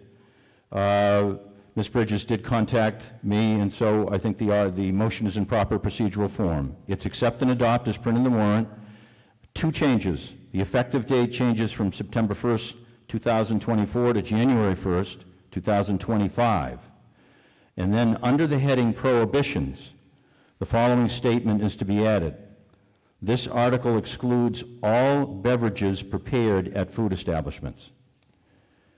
I'll now recognize Ms. Bridges for debate. Good evening. My name is Bonnie Bridges. I am the year-round resident of Harwich and the petitioner of the plastic reduction article. I am also a member of Sustainable Practices, an environmental advocacy organization with members in each town on the Cape. We work together to promote the well-being of our environment and our community. This article will eliminate plastic takeout containers for food, as well as plastic cutlery. Behavioral change and alternative reusable products are what this ban advocates. Plastic affects human and environmental health throughout its life cycle, from production to consumption to disposal. At production, plastic as a petroleum-based product is directly linked to greenhouse gas emissions. These emissions are tied to human health and heightened levels of cancer in areas where plastic is manufactured. Some of you might be familiar with the toxic air pollution in Cancer Alley in Louisiana. There are still more plastic manufacturing plants scheduled to be built in that area, all because of our demand for plastic. At consumption, plastic leaches chemicals into our water and food, especially when that plastic is exposed to fatty substances, heat, and light. Examples are takeout containers of fried foods or food in hot cars or microwave ovens. These chemicals have been linked to cardiovascular disease, cancers, reproductive, and developmental disorders. At disposal, plastic recycling is a myth. Very little is recycled. Estimates are 9% overall, and the majority, 79%, is landfilled or enters the environment through other channels. The remainder is incinerated, affecting the air we breathe and the water we drink. Landfill plastic will at best photodegrade into microplastic and nanoplastic. It will never go away. We need to regulate the production of single-use plastic products, not the disposal. Focusing on litter and recycling does not consider the long-lasting and existential threat of using this product. We must reduce the demand. Here are some statistics. 80% of all trash removed from the oceans is plastic. Plastic kills 1 million birds and over 1 million sea mammals every year. Plastic has been found in remote locations from the summit of Mount Everest to the deepest place on the planet, the Mariana Trench, 7 miles below the surface of the Pacific Ocean. Plastic has been found in human blood, in the placenta, and in lung tissue. As recently as 2018, it has been found that takeout boxes and containers make up a considerable part of municipal solid waste, with nearly 30% of the total generation. Mark O'Connell's op-ed in the New York Times, entitled Our Way of Life is Poisoning Us, cites the statistic that it estimated that we ingest, on the average, 1 credit card of plastic every week. He imagined weekly putting a credit card in the blender when making his smoothie in the morning. Nanoplastics are too small to see with the human eye. A 2018 study found that nanoplastics can cross the membranes between cells in the brains of fish, resulting in lower levels of growth and reproduction. Could this be happening to us as well? This article does not ban all single-use containers or require customers to bring their own containers or utensils. The ban is only on single-use plastic containers. It does reduce the amount of plastic in our communities and environment. It increases the awareness of human health impact of single-use plastic and encourages the use of reusables. In practice, under this ban, customers may bring their own containers for leftovers after dining in, filling them at the table. Food establishments may opt to use single-use containers made of other materials for takeout as they transition away from plastic. The ultimate goal is for food establishments to adopt a closed-loop reuse system. This same closed-use system was in place many years ago by the milkman delivering milk to our homes, as some of you might recall. Currently, it is being implemented in Martha's Vineyard for restaurants and will be available on Cape Cod within a year. The intention of the plastic article is to create behavioral change so that our communities relearn how to be less dependent on single-use products. There are reusable solutions. The transition will be impactful both in implementation and outcome. However, we cannot continue to subsidize short-term profits and convenience with long-term costs to human and environmental health and well-being. The challenge of implementing change exists, but we need to take this step now. Convenience is a price we and our environment cannot afford. In the words of Jane Goodall, you cannot get through a single day without having an impact on the world around you. What you do makes a difference, and you have to decide what kind of difference you want to make. I ask you to vote yes on Article 56, the plastic reduction article, and join the town of Yarmouth in taking a stand against single-use takeout plastic. Thank you. Any further debate on Article 56? Yes, ma'am. You got to Can you hear speak me? right. Oh, You okay. got it. You got it. Roseanne Shapiro, 339 Layton's Lane here in Harwich. I'm going to refer to a program that was on NPR's All Things Considered last October and just pull some facts that I think are important. The vast majority of plastics that people use is headed to landfills or worse. This is a report from Greenpeace. Further, Greenpeace found that no plastic meets the threshold to be called recyclable, according to standards set by the Ellen MacArthur Foundation New Plastic Economic Initiative. Plastic must have a recycling rate of 30% to reach that standard. No plastic has ever been recycled and reused even close to that rate. Waste management experts say the problem with plastic is that it is expensive to collect and sort. There are now thousands of different types of plastics, and none of them can be melted down together. Plastic also degrades after 1 or 2 uses.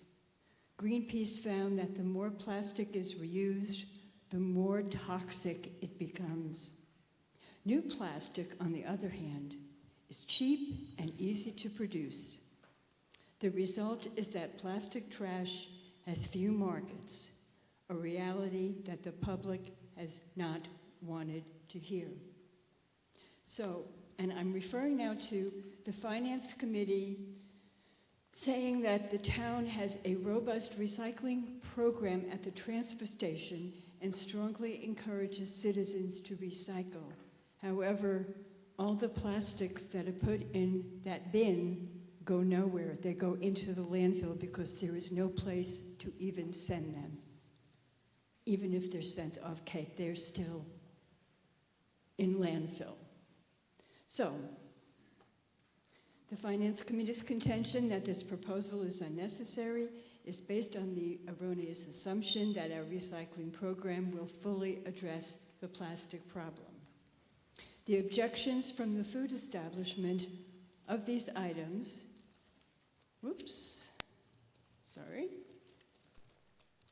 mainly is financial. It's a cost issue. It's going to cost more to have containers that are safe than the ones that are made of plastic. It's a short-sighted and limited viewpoint. What about a solution that would set a reasonable target date for changing over from plastics to more environmentally friendly materials? How about a cooperative purchasing plan that would allow eating establishments to buy takeout containers and utensils in bulk, and that would offset the cost? And I would guess that the more those items are in demand, manufacturers are going to find a way to produce them more cheaply and at less cost to eating establishments. And finally, I ask you, the voters, to look beyond dollars and cents and consider the greater cost to our fragile ecosystem if we continue to poison it with toxic, non-recyclable plastics and other similar materials.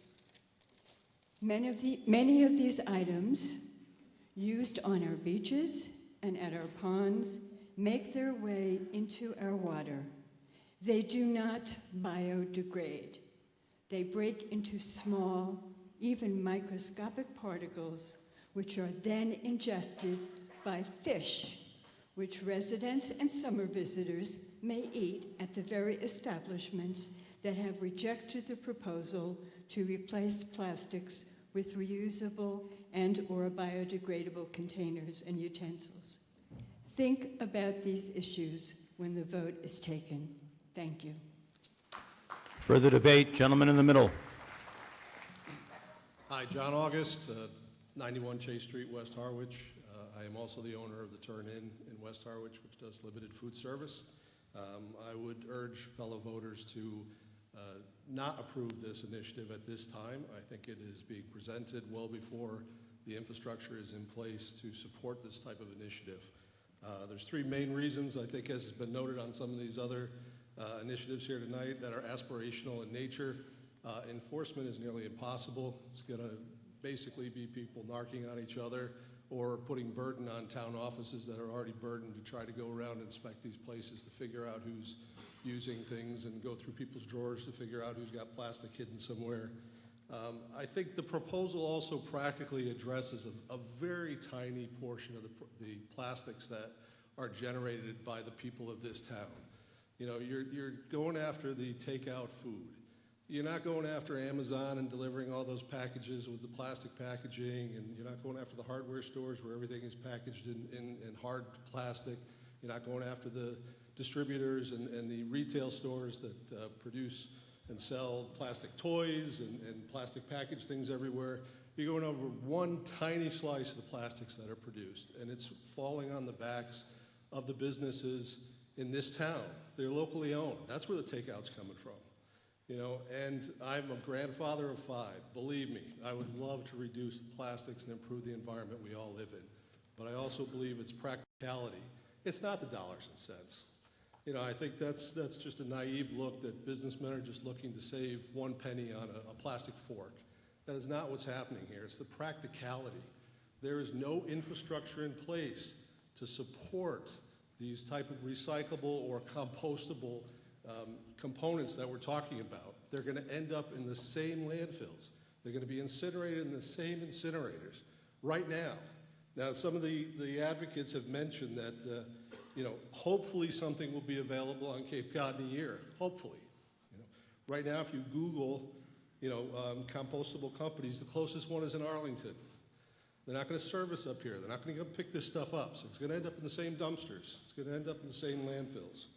The cooperative purchasing plan, that sounds like a great idea, but it's not in place today. So I would argue that this ban is being presented way too early. What I would like to see is that the supporters work with the local businesses, talk to the Chamber of Commerce, talk to the restaurants. Just don't assume that we're all out for $1. Propose initiatives that build alternative disposal streams so that we can actually get these things out of the disposal stream. That's not being addressed by this. It's not being addressed at all. And then when you've got those things in place and they're working and it's demonstrable that there's an alternative, then come back and ban the plastics for the people that don't want to comply. But right now it's too early. Further debate? Yes, ma'am. I have one question and I have a comment because I don't see any mention of the word styrofoam in here. And I'm wondering about if styrofoam also counts as a plastic food container as proposed here, because the last thing I want to see are our plastic containers replaced by styrofoam ones. And I'm not sure that it's addressed specifically, or is it one of those number 1, 2, 3, 4, 5, 6, or 7s? So, Ms. Bridges, do you want to respond to that? Yes, sorry. It is a number 6. Styrofoam is number 6. So that would be included in that. My other comment is that I love it when I order a beverage and it comes with a cardboard straw. I love it when I order a cocktail and it is made with a bamboo straw. They have wonderful alternatives now to a lot of things that we've traditionally used. Soup containers are usually made out of paper, and as someone who's spent decades in the restaurant industry, I have figured out every way to send people out of the restaurant that I possibly can with something that will be less harmful to the environment. And you can take a piece of wax paper, and you can take a piece of aluminum foil, and you can turn somebody's leftover burger and fries into a little sculpture of a duck or a swan. And I really appreciate the spirit of this because the paper products that are available for takeout work really well. The little bamboo forks that they have, I'm not sure if they're readily available on Cape Cod yet, but you can get them in like rural Vermont. So I feel like we have the ability to get the materials we need, and I've seen it work successfully in many other restaurants. So I would like a little bit of feedback on if this, if bamboo items are available on the Cape, then we should use them instead of plastic. So thank you. I will support this because of that. This is not an amendment, this is the main motion. Let's see who I have next. This gentleman here. Then I'll go to you, Patrick. Dan Baker, resident of Harwich. I've heard it and I see it in the article that it goes in the landfill. Well, Harwich, I don't believe has a landfill. I think everything goes to CMAS. Can somebody correct me on that? So we're looking at this for Harwich specific. Harwich is not putting any plastic in any landfills. Right?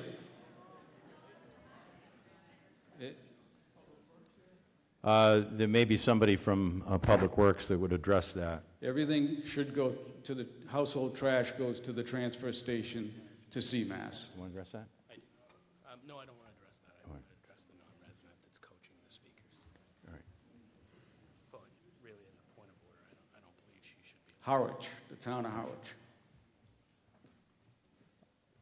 Anybody want to address the question about landfilling in Harwich? Mr. Powers, the town administrator. Our landfill is capped, right? Correct, and our waste is distributed through CMAS. Thank you. Okay, so number one, we're looking at Harwich specific, and nothing is going into the landfill, right? So are we saying that the people can't manage their trash and get it in the get it into the transfer station, into CMAS, where it's burnt and turned into electricity? That's one thing. Also, I heard it talked about plastic in the ocean. I think you're going to find that America does not dump their trash in the ocean. A lot of countries around the world do, though. And so I don't think Harwich is dumping their plastic in the ocean. So this is a Harwich-specific ban. We're going to hamper businesses in Harwich because of this. And, you know, I drive around Harwich and I go to all different places, and I don't see a whole lot of trash around. I see the people of Harwich being very good stewards of their trash, predominantly. In the summertime, it might get a little out of control, but I pick up trash if I see it.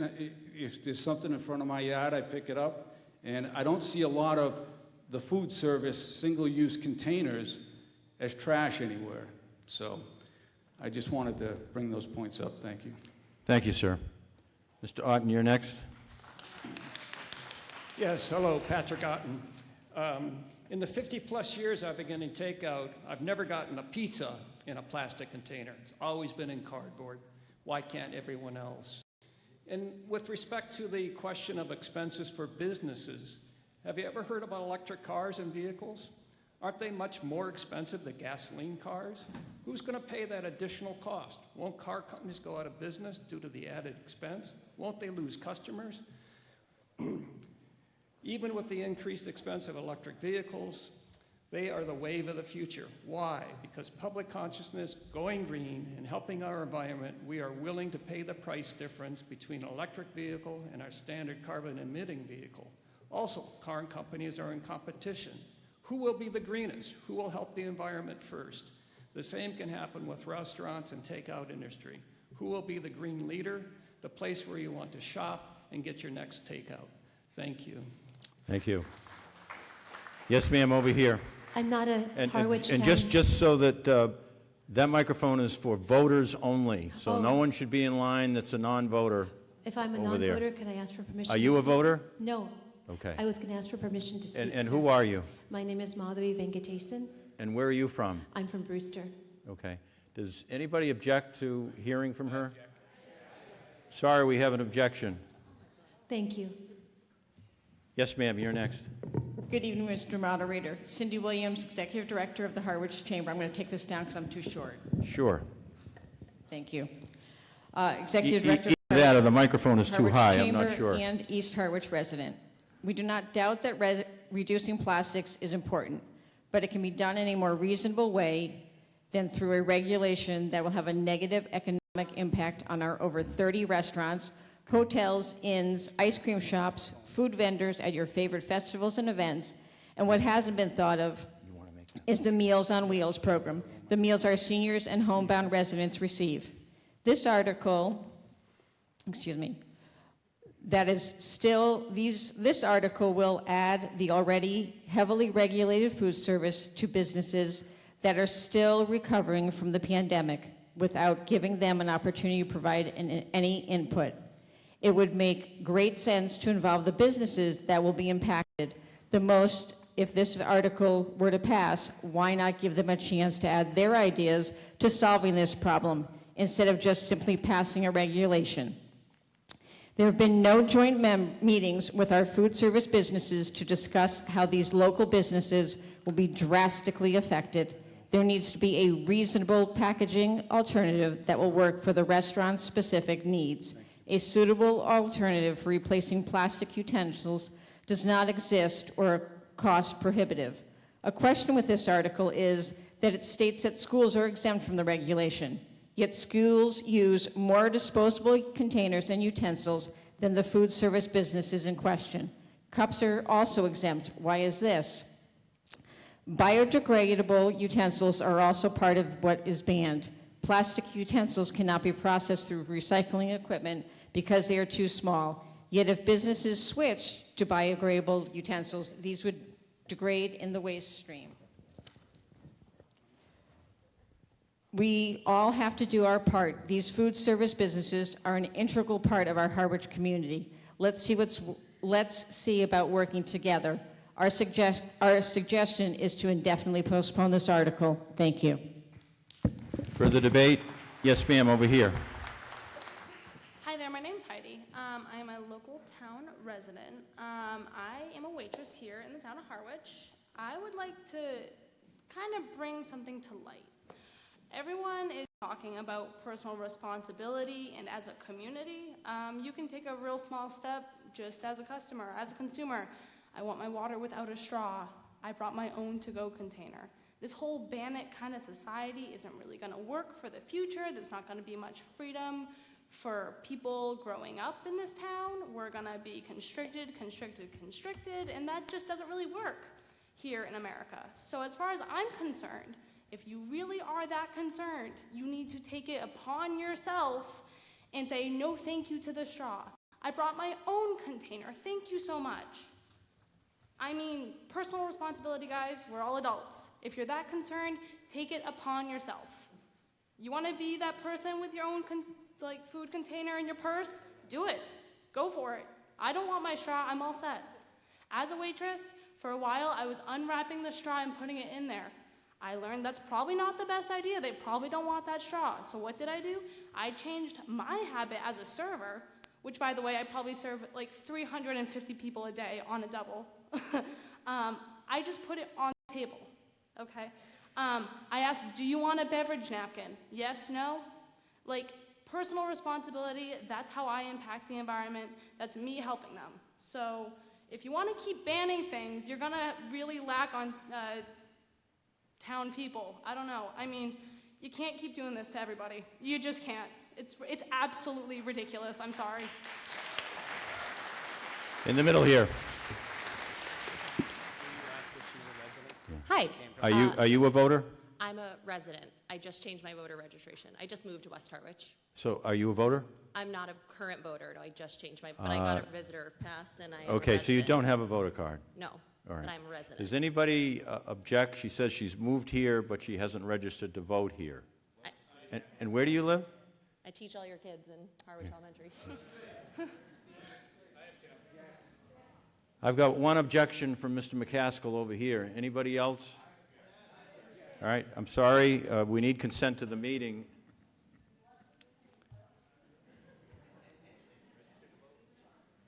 Any other registered voters want to address it? Mrs. Eaton. Barbara Prindle Eaton, 46 Beach Plum Circle, East Harwich. I'm going to speak again in favor. I have 5 grandchildren. Many of you are around the same age as I am, and we're the cause of much of this environmental problem that we're having. Those of us who've been around for around 70 years. Hopefully some of you less, but many of you more. Again, this is a baby step. And if you look at the article, everybody's saying, we don't have everything in place now. We don't have everything in place now. The article actually allows for 15 to 19 months for establishments to put this in place. We know that the technologies and the things that are happening in our country right now to try and address the environmental crisis are changing on a daily basis. I think there's plenty of time for the restaurants and serving establishments to come up with alternative plans and to meet this requirement within the time frame. Please vote yes on this so we can move another baby step forward. Mr. Weiser. Bob Weiser, 6 Birch Drive. There's a lot of differing information, as is often the case. Some of the information that people are thinking, I think, is misinformation. So I want to try to use my short time to dispel some confusion. It is true that everything that goes to the transfer station either goes to be recycled or to be sent to CMAT, and where is it incinerated, and the residues from the incineration are going to landfill. So whoever thinks that nothing is going to landfill, that's not true. And whoever thinks that everything that goes to incineration, therefore it's safe, that's not true. Plastic that's burned is plastic that's in the environment. It's not good for you, it's not good for me, it's not good for people in Harwich, it's not good for people anyplace. So if that's your reason for voting against this proposal, it's not so. Stuff that goes to our dump, our transfer station, plastic is not being recycled. That information is clear. That plastic is ending up at the incinerator and is ending up getting burned. Number two, aside from that misinformation, the utensils to replace the plastic are available. They will become more and more readily available the more and more demand there is for them. And we can be part of creating that demand by implementing this resolution. Voting for this motion puts Harwich at the progressive end of things instead of waiting for someone else to do it. It's really okay for us to be among the leaders. We're not the first, and we won't hopefully be the last. We'll be part of a trend that is becoming a wave. Less plastic is better for everybody, and the sooner we have less plastic, the better. The planning cycle necessary for our food industry to be able to survive this tragedy that was described by my friend and colleague from the Chamber of Commerce, it's not a tragedy. It just means we have a timeline by which we have to get our stuff together. And we can do that. We are creative people. Our businesses are creative businesses. If this is the business climate, we will meet it. And furthermore, if Harwich is a greener community, that is a selling point in our marketing to tourism, not a negative, but a positive. So let's use our good sense, let's use our heads, let's do the right thing, and be part of making things safer and better for ourselves and for our children and for our grandchildren. Hopefully there will be some of those.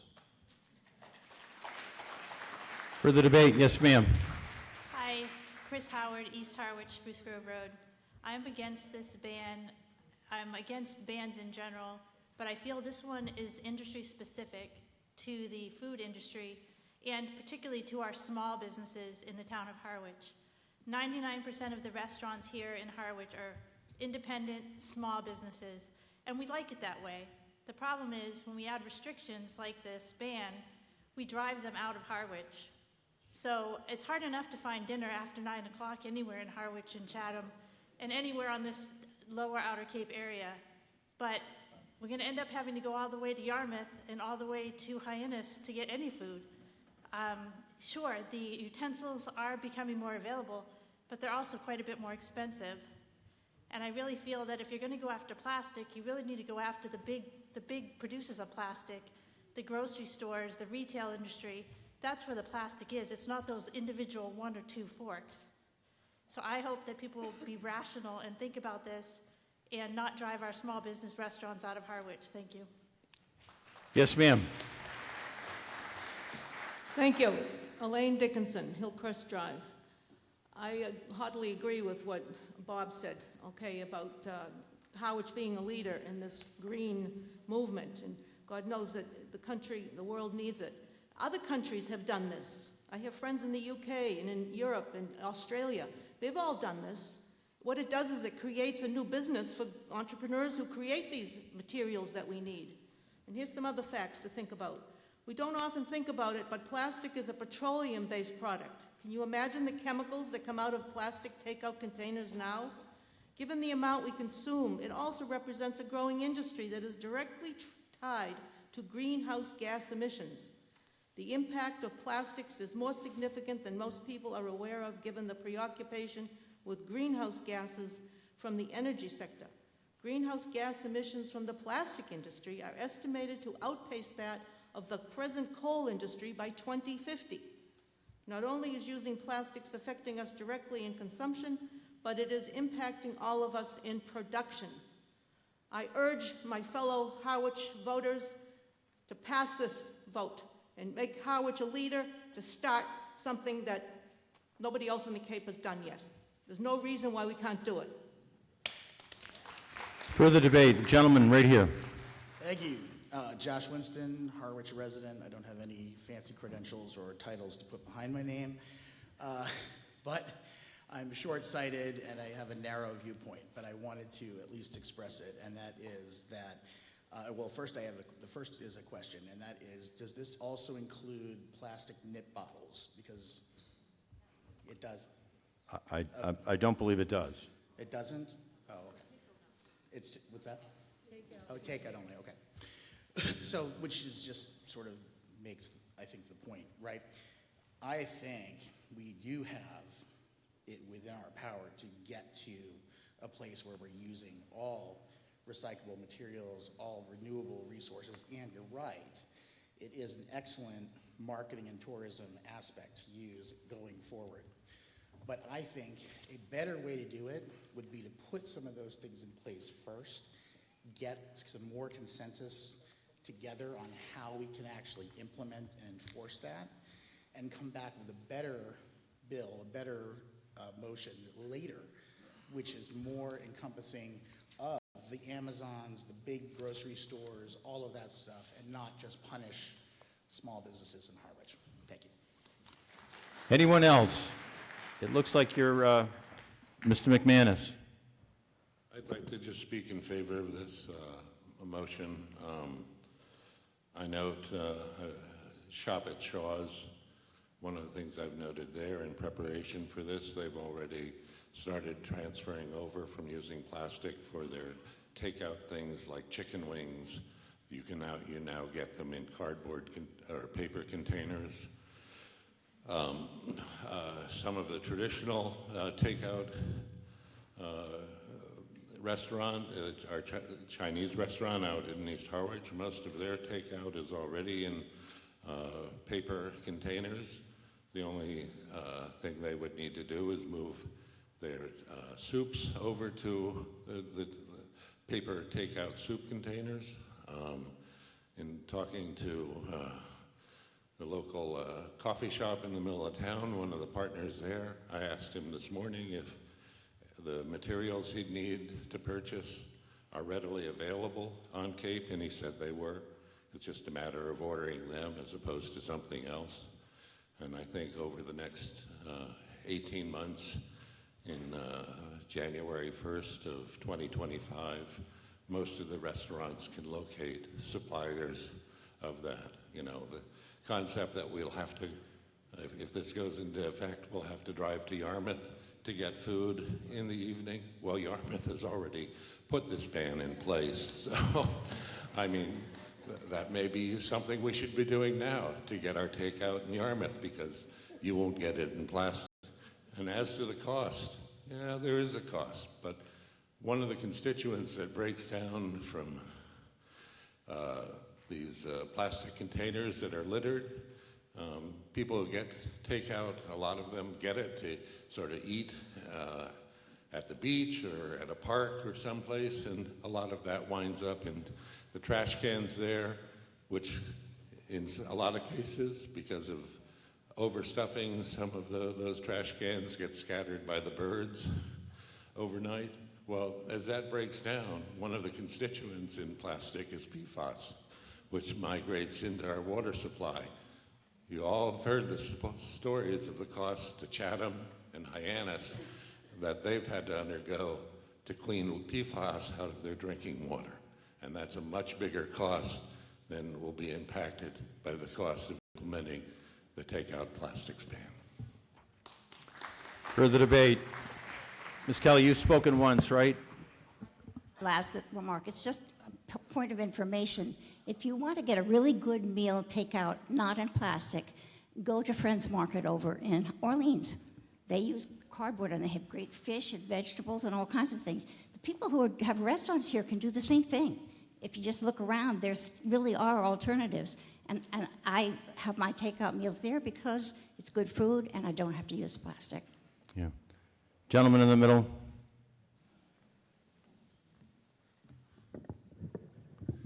Ted Nelson from East Harwich.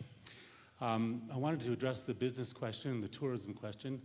I have a business in Harwich now for over 40 years, in which we bring visitors from around the world to the northeastern part of the United States and North America.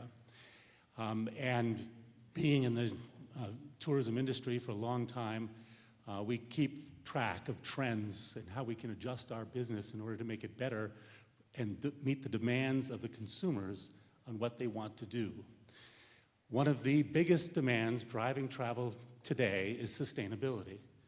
All over the world and all over North America, chambers of commerce, convention and visitors bureaus, tourism offices are touting their sustainability.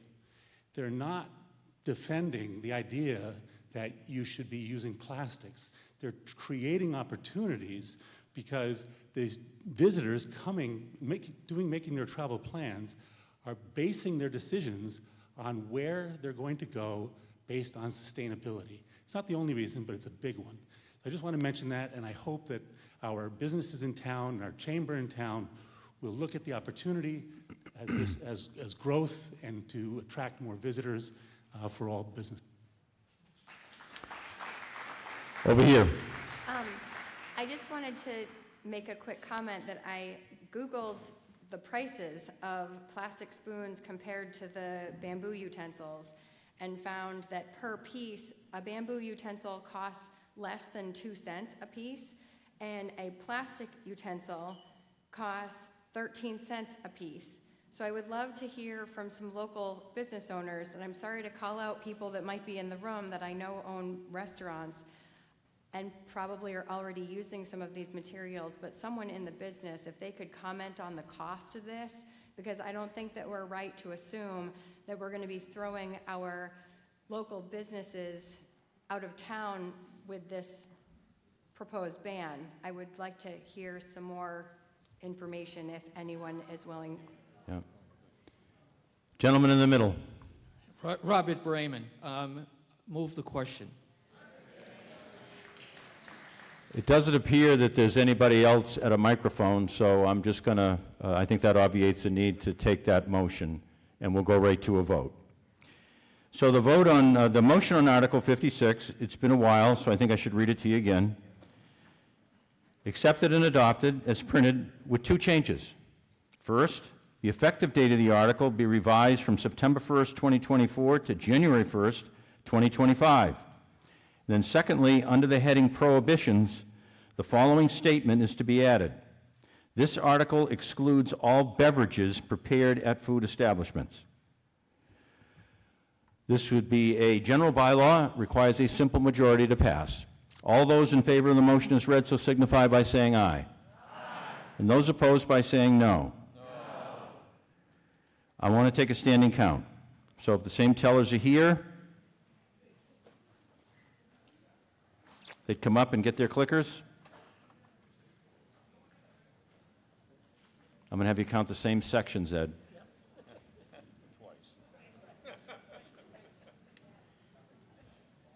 You got yours?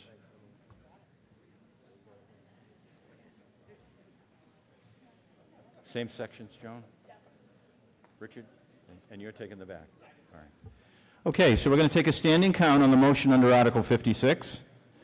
All those in favor of the motion adopting the bylaw, please stand and hold up your voter card. Hold your blue voter, purple voter card.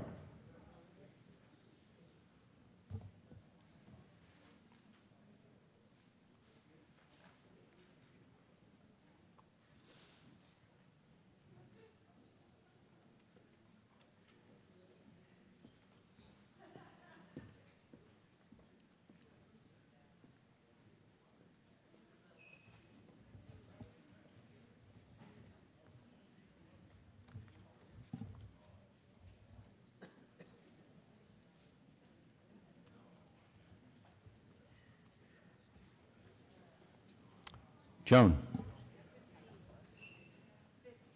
15.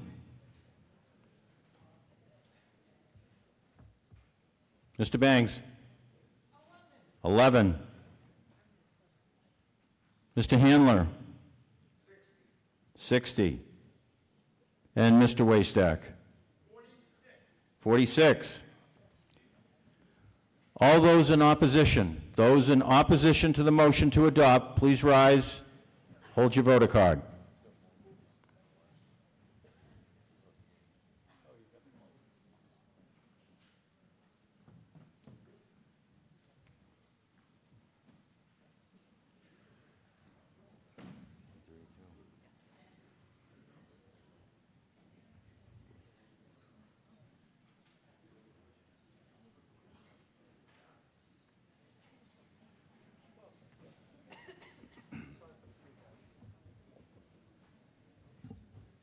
Mr. Handler?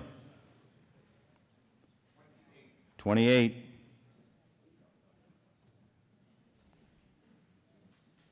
Mr. Bangs? 10. Joan? 17. Mr. Waystack? 52.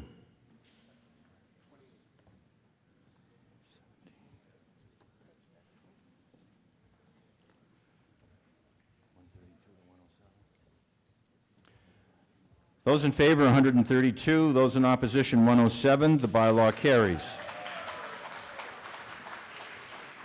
We're now on to Article 57. We just have a few more to go here, so I'd appreciate if you stick in, and we'll get them done expeditiously. Article 57.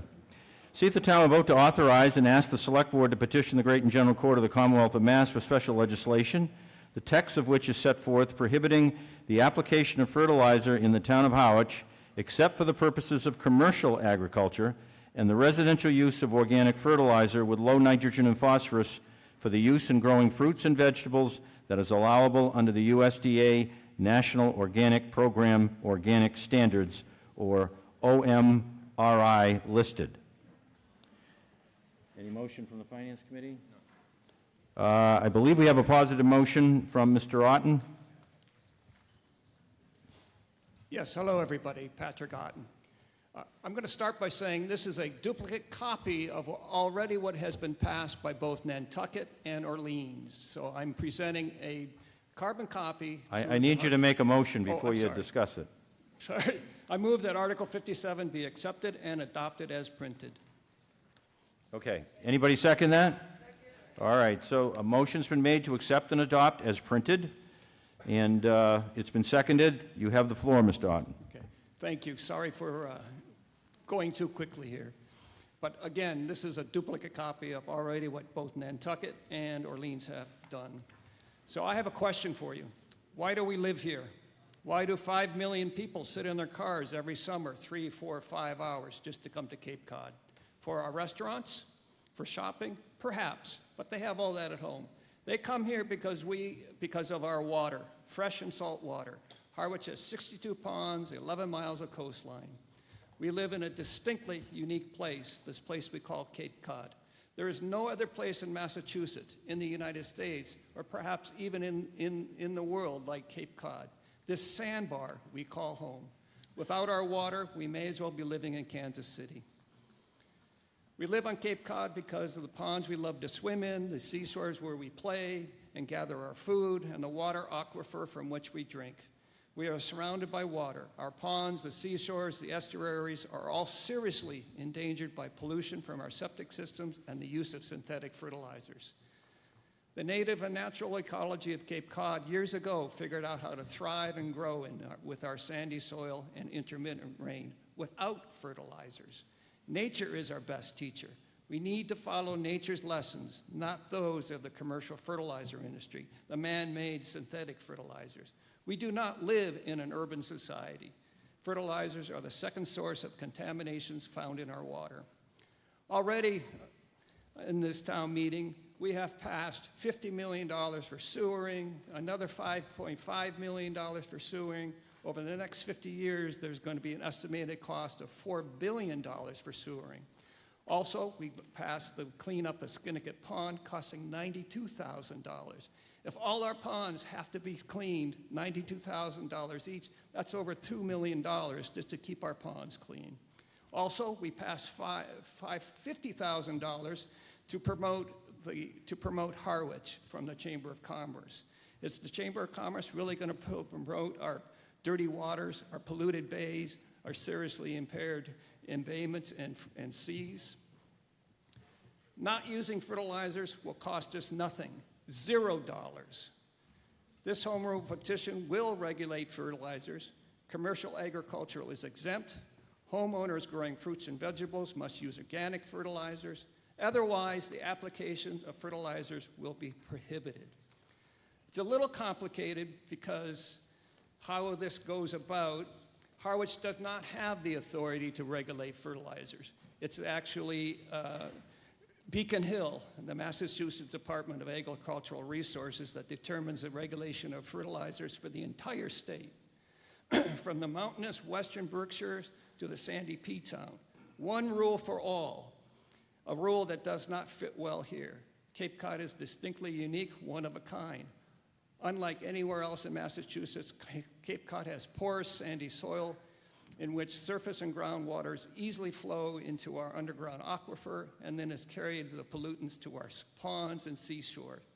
Given our unique geography and sandy soil, we need to ask permission from the Mass Legislature to allow the town of Harwich to set regulations for our very unique environment. It's like asking your parents for keys for the car. You have to tell them where you're going and what you're going to do. We are asking the Mass Legislature to allow us to regulate fertilizers to protect this very place where we live. So it's a two-step process. First, it passes here as home rule, asking the Board of Selectmen to then ask the Mass Legislature to allow Harwich to manage the application of fertilizers, not Beacon Hill. This will be carried through to the legislature by our representatives Julian Sear and Sarah Peak. And until it's passed by the legislature, nothing changes. There's a 2-year window for this process to take action, otherwise it dies. Once it passes the state legislature, it'll be effective as written. Again, both New Orleans and Nantucket have passed this petition. It is before the state legislature for their consideration. Let's see where I'm at. Our ponds, as our ponds become unusable, our seafood unattainable, we won't be happy. Already there is a red tide ban on commercial shell fishing in both Pleasant Bay and Chatham. We won't be happy living here. Vacationers won't come, thus changing our economy and this very place where we call home.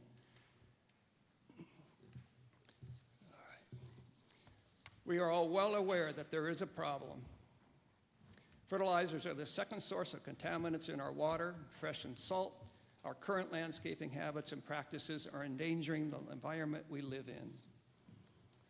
Please, love and care for this place, this sandbar we call home. Please vote in support of Harwich's home rule petition on the application of fertilizer use. Thank you.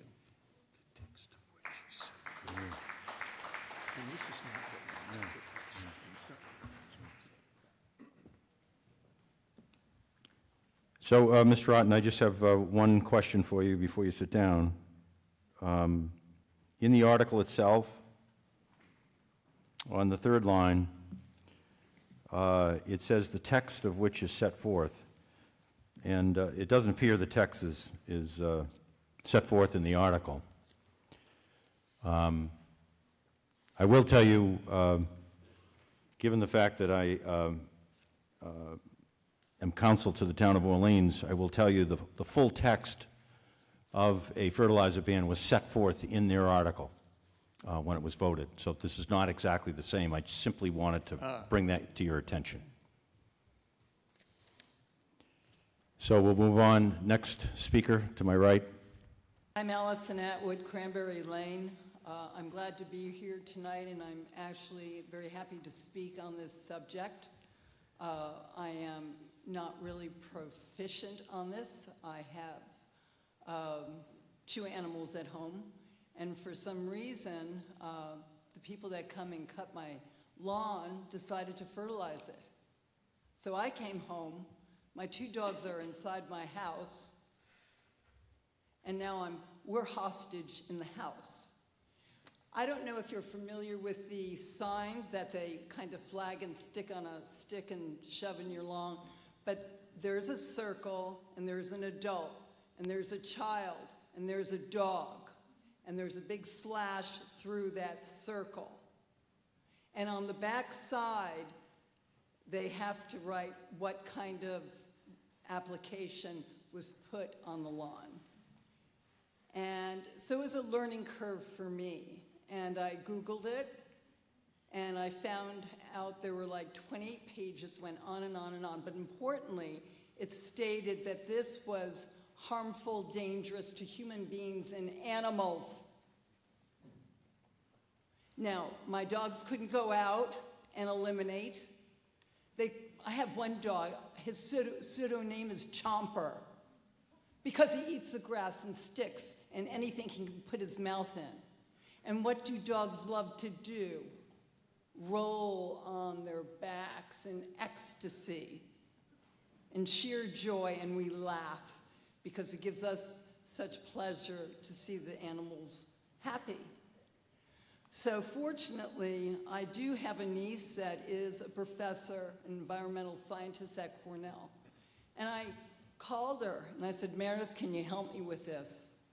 I believe in banning fertilizers. We have alternatives. We know we live on the sandbars, Patrick said. Also, in that long list of what this product, this pesticide does, they did suggest not using it on soil that was permeable. Permeable! So that was another just eye-opener for me. But then, as we know, fertilizers threaten our water quality, our aquatic life, and human health. Human health. We're drinking from that shallow aquifer is our water source. So we know that besides fertilizers, septic systems are at fault, as well as the wastewater treatment plants that are also assist in polluting our waters. I have a question. Have any of you gone to your most favorite pond only to find it plastered with posters, beach closed, no swimming allowed, cyanobacteria? I have. Who else has? And for those animal lovers, we know cyanobacteria makes us sick. And what does it do for our dogs who love to swim? It's death to them. It's death, and you might not have the opportunity to get to the vet on the QT to take care of your beloved animal. So, excuse me. So we know that when algal dies, it changes the water environment. So the dissolved oxygen levels in the water that the fish and organisms need to breathe, all of a sudden they become suffocated and they die.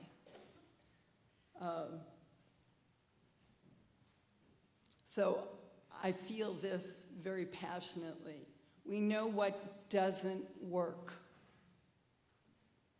And we have a good idea of what might.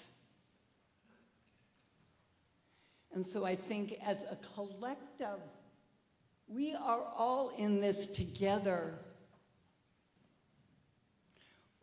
We need to get behind what might work.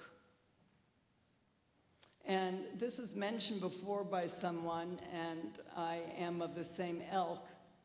We need to be thinking of our children and our children's children and the next 7 generations to come. And I recently heard this spoken from a gentleman by the name of Roger Gabriel, and I'm going to share it with you today.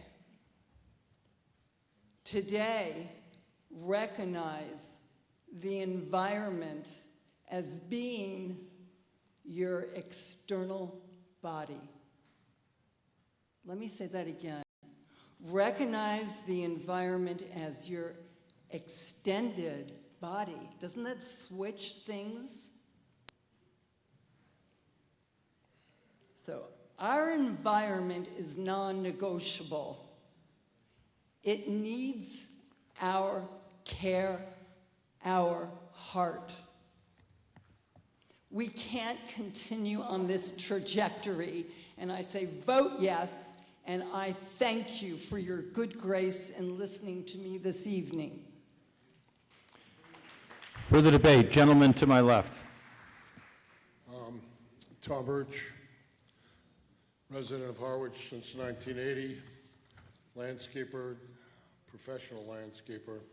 I just want to make a little comment on what she was talking about. She was confusing two issues, pesticides and fertilizer.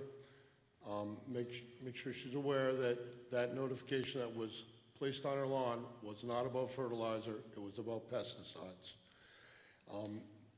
They're completely two different topics, and we're talking about fertilizer and nutrients. I've met with the selectmen, I've educated them, they've told me and appreciated my knowledge. I could go on for hours about this. This is not the problem on Cape Cod. It's 99% septic issues and overpopulation. It's not fertilizer, and I'm going to give you one little scientific thing that I do. I test my customer soils. I test for pH, I test for phosphorus, I test for various micronutrients. 99% of the soil tests come out over the top in phosphorus. And the claim of this thing is that everything leaches into the water. And everyone says, oh yeah, phosphorus, phosphorus, phosphorus, phosphorus. Well, for the past 14 years, we have not applied any phosphorus to the soil. Yet, scientific data, it's still present. It's not leaching. If it was going to leach, wouldn't those numbers go down? They're stuck there. It bonds with the soil. I think a direction that we should take, instead of banning one more thing, would be education. Have soil tests done. Encourage education. It was part of our wastewater program was to educate people in various areas in the town.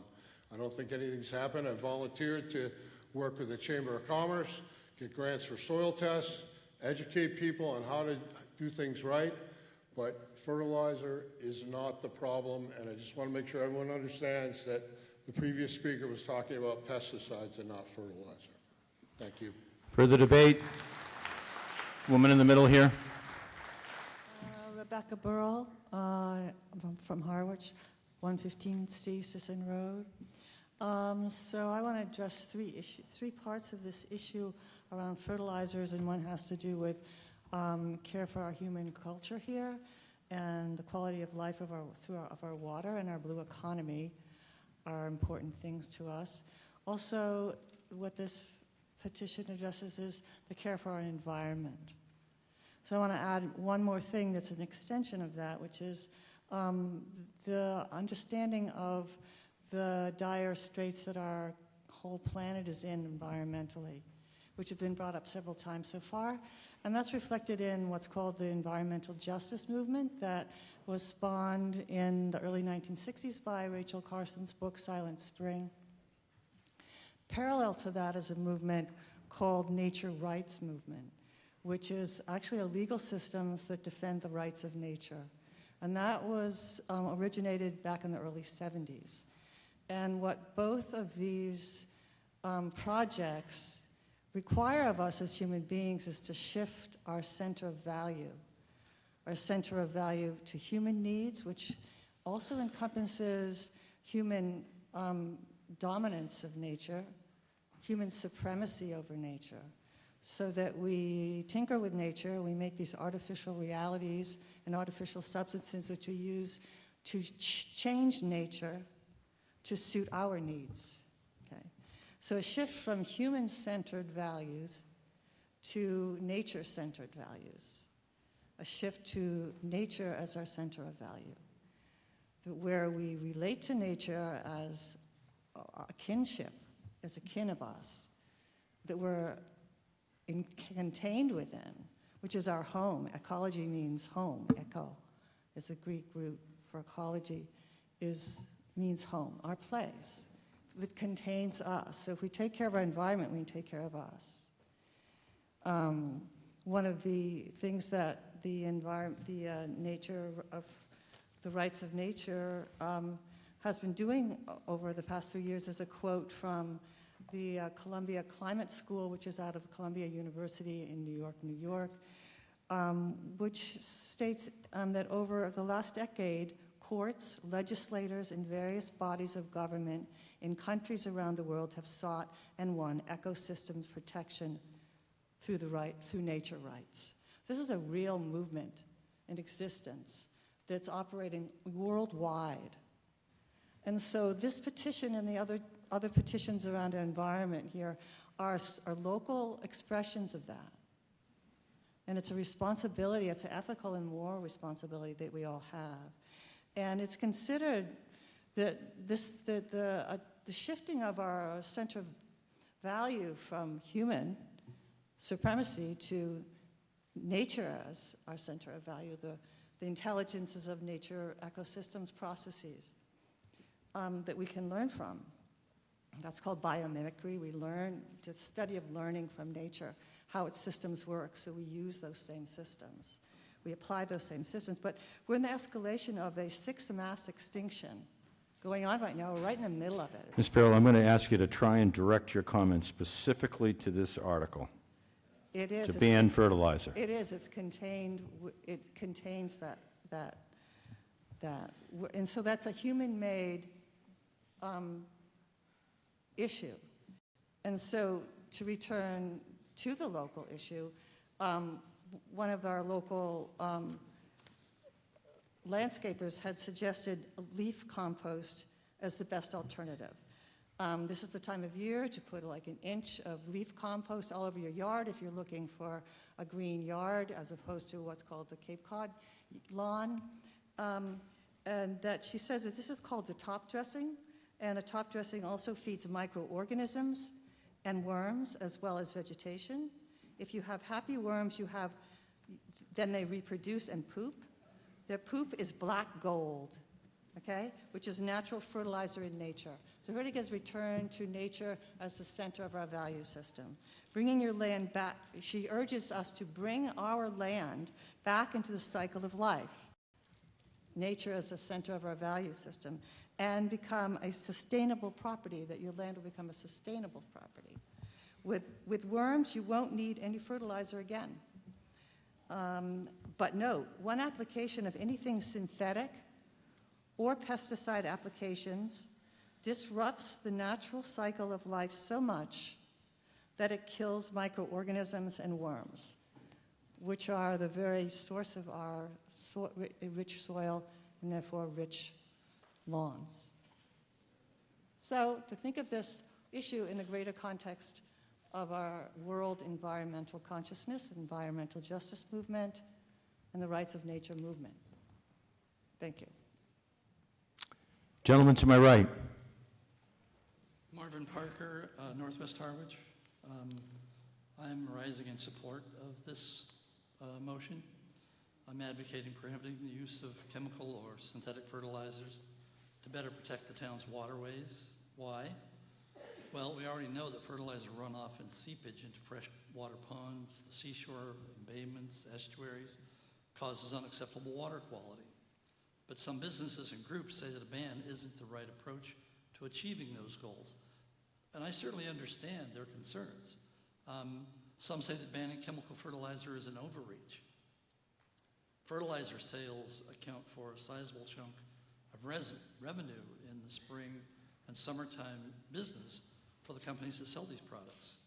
However, this is not a ban on the sale of organic fertilizer products, only synthetic products. I think it's already been said here, but fertilizer is noted to be the second largest contributor to water pollution in our town. This is a negative impact on our economy when residents and visitors can't swim in the ponds or use their paddle boards, canoes, and kayaks due to an algae bloom. Why come to Harwich on vacation if you can't take advantage of the water features in Harwich? Good, beautiful water equals good quality of life and good tourism. Taking care of this asset is good business. The Cape has a long history of protecting the local environment. Why? Because it creates a good environment for the residents to live in, and it is inviting to those that come visit.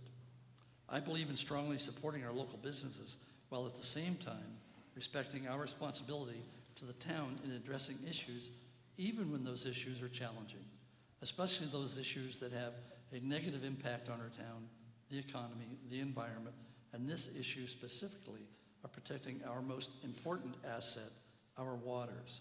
We have a blue economy, water. The seashore and ponds are what bring tourists to the Cape, and that allows businesses to flourish.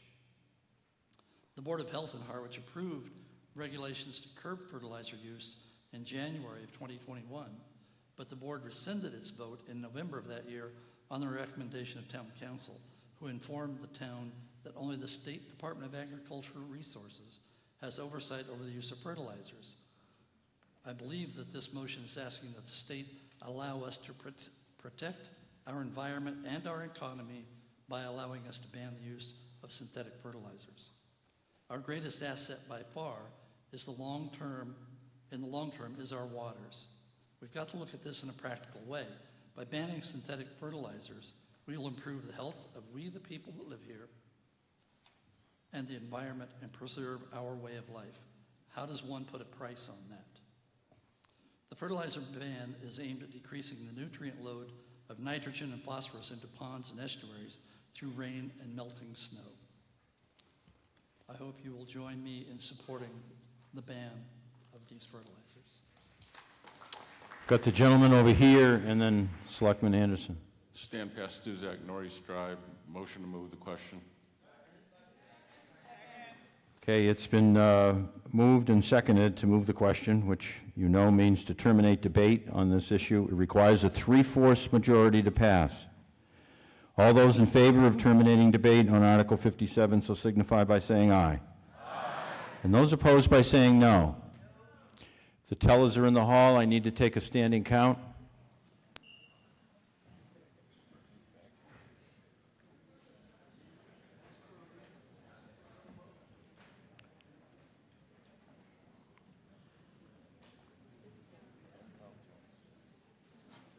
We'll just wait for Ms. McCarty.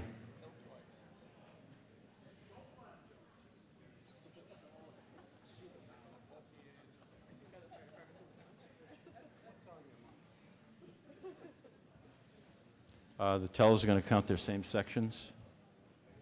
Just make sure they're set to 0. Okay. All those in favor of terminating debate, please rise and hold up your voter card, please.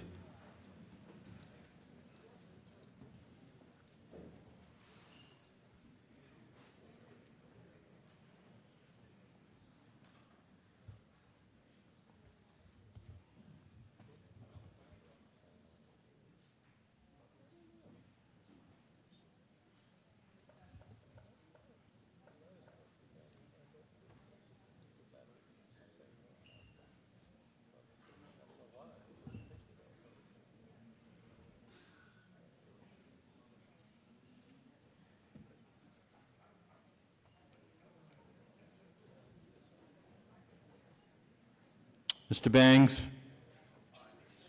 18. Mr. Handler? 69. Joan, 22. And Mr. Waystack? 90. All those opposed to terminating debate on Article 57, please rise and hold up your voter card. Those in opposition?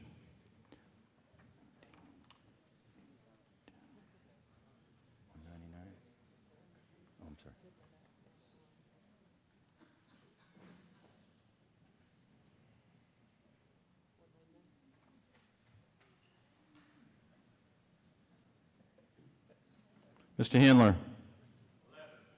11. Mr. Waystack? 6. Mr. Bangs? 0. Ms. McCarty? One? One.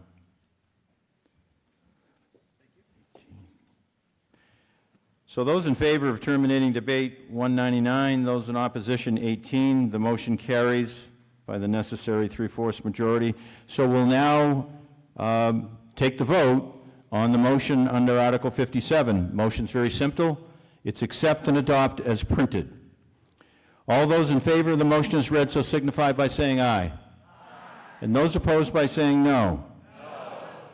Motion did not carry. We'll move on to Article 58. To accept the laying out as a town way by order of the Board of Selectmen, a point of land shown as Old Brewster Road to facilitate and provide life safety services over roadway. Do we have a positive motion on this article? Is there a positive motion that anybody is making on this article? May I speak? Do you want to make a positive motion on this article to accept and adopt it? Yes, I would. And you are? I'm John Sarkis. I live at 24 Old Brewster Road in Harwich. Okay. So we need main motions in writing, Mr. Zakis, so why don't you come up here and we'll just do it quickly.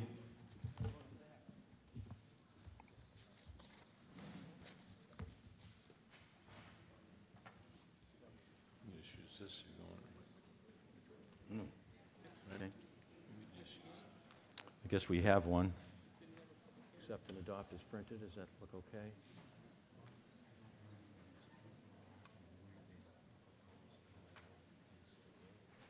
Well, then you don't want to move this. Unless it's the same Brewster Road that I live on. If it's not the same Brewster Road, then I live. This is Old Brewster Road. Well, okay. Well,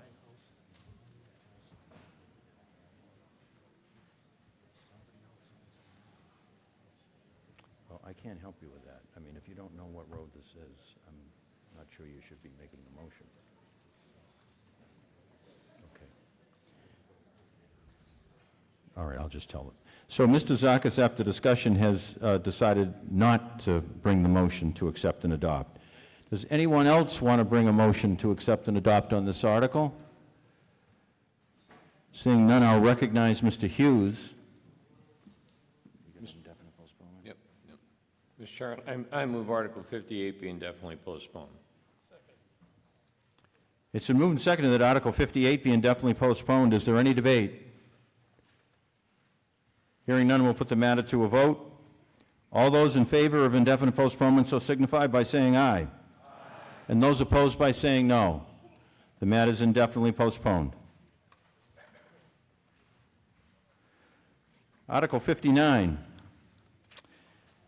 To see if the town will vote to ask the Board of Selectmen, excuse me, acting on behalf of the town, to petition the state legislature to amend the Mass General laws governing the dispersal of school choice funds to include all other forms of alternative education as currently allowed by the state, e.g. homeschool and private school participants, etc.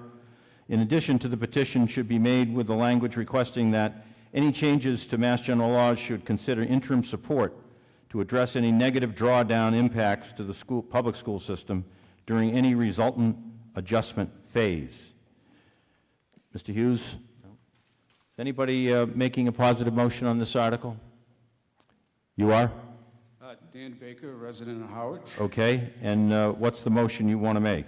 I recommend that this article be accepted and adopted. Okay, so. All right, so we've got a motion up here that the article be accepted and adopted. Does anybody second it? Okay, it's been moved and seconded. Mr. Baker, I recognize you for the purposes of debate on Article 59. Thank you, Mr. Moderator. Good evening, everyone. I'm excited to bring some great news to Harwich related to expanding school choice. But first, I want to clarify what we're considering tonight. This initiative is not Harwich or Monomoy specific. It's a statewide conversation that I've chosen to bring to the town meeting tonight. No laws will change by voting yes on this article, And this article gives you, the citizens of Harwich, the opportunity to send this conversation or request to Beacon Hill. Basically, we're trying to plant a seed tonight. So what is meant by expansion of school choice? It's about expanding school choice funding and having the funding follow the student beyond just public schools and charter schools to all forms of allowed alternative learning like special needs, private school, homeschool, religious schools, learning centers, etc. There's a lot of different types of alternative learning in Massachusetts. So let's get right to the good news. We now have the opportunity for state funding of public schools while expanding school choice, which has been the major sticking point for this initiative. This education windfall is from the new millionaire's tax passed last fall. It's fresh money that's earmarked for education and transportation. It's $1 to $2 billion that are projected. So what could the impact of $1 to $2 billion be for expanding school choice? For the sake of discussion, let's assume Beacon Hill assigns 80% of our $1.5 billion appropriated fund for school choice. I know I'm being very optimistic, but that leaves about $1.2 billion to be split among the 351 cities and towns in Massachusetts, which is approximately $3.4 million per city and town. Now, since Massachusetts public schools have been #1 in the country for decades, most of the school districts should not need as much money for funding support, which would naturally make more funding available for those that do. And I'm thinking about schools that are struggling around Boston, inner city Boston, stuff like that. Another point I'd like to make is that accepting the funding is optional. Accepting the funding is voluntary. You can't be forced to take it. If you don't want the funding, you don't have to take it. This has been a worry that I've heard some express, but again, you can't be forced to take the funding. My next point is about equity. This article seeks to level the economic field of opportunity of success for the students. Another point I would like to make is about accommodating the child's core needs. I have listened to stories of children challenged in public schools being bullied with little help and no way out, mainly because they do not have the resources to make an alternative choice of their own.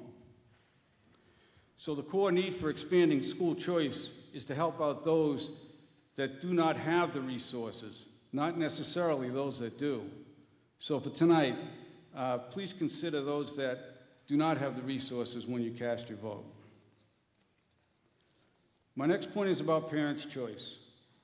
Expanding school choice is really about parents' choice, about parents making the decision for their child's education, regardless of family resources available. In addition, parent satisfaction is key. Consider that if expanded school choice is in place and parents are satisfied with the public schools, no one will choose school choice. If parents are not satisfied, school choice would be an opportunity for administrators and teachers to figure out why they want to leave and to make adjustments so parents won't want to take their children out of schools, which will improve public schools.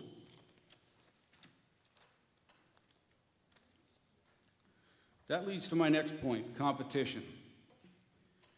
With state funds being available, competition for student and parent satisfaction will improve public schools. And parent support. While working on this expanding school choice project, I've been in touch with parents and grandparents who have formed a parents group. This group is doing research to gather information to support parents as they care for their children which includes navigating education. If anybody's interested in learning more about this group, just please speak to me after the meeting. And finally, nationwide support. The third week in January has been proclaimed National School Choice Week by presidential proclamation supported by mayors and governors across the country, which includes all types of alternative education. Months ago, the U.S. Senate passed Simple Resolution number 11 by unanimous consent, supporting National School Choice Week, and it's now over to the House for consideration. So, in conclusion, this idea will facilitate real education equity for all. When the student wins, the community at large wins. Now, Beacon Hill may throw it in the round file, but what if they don't? Just imagine the possibilities. Again, I believe the opportunity is now because state funding is available.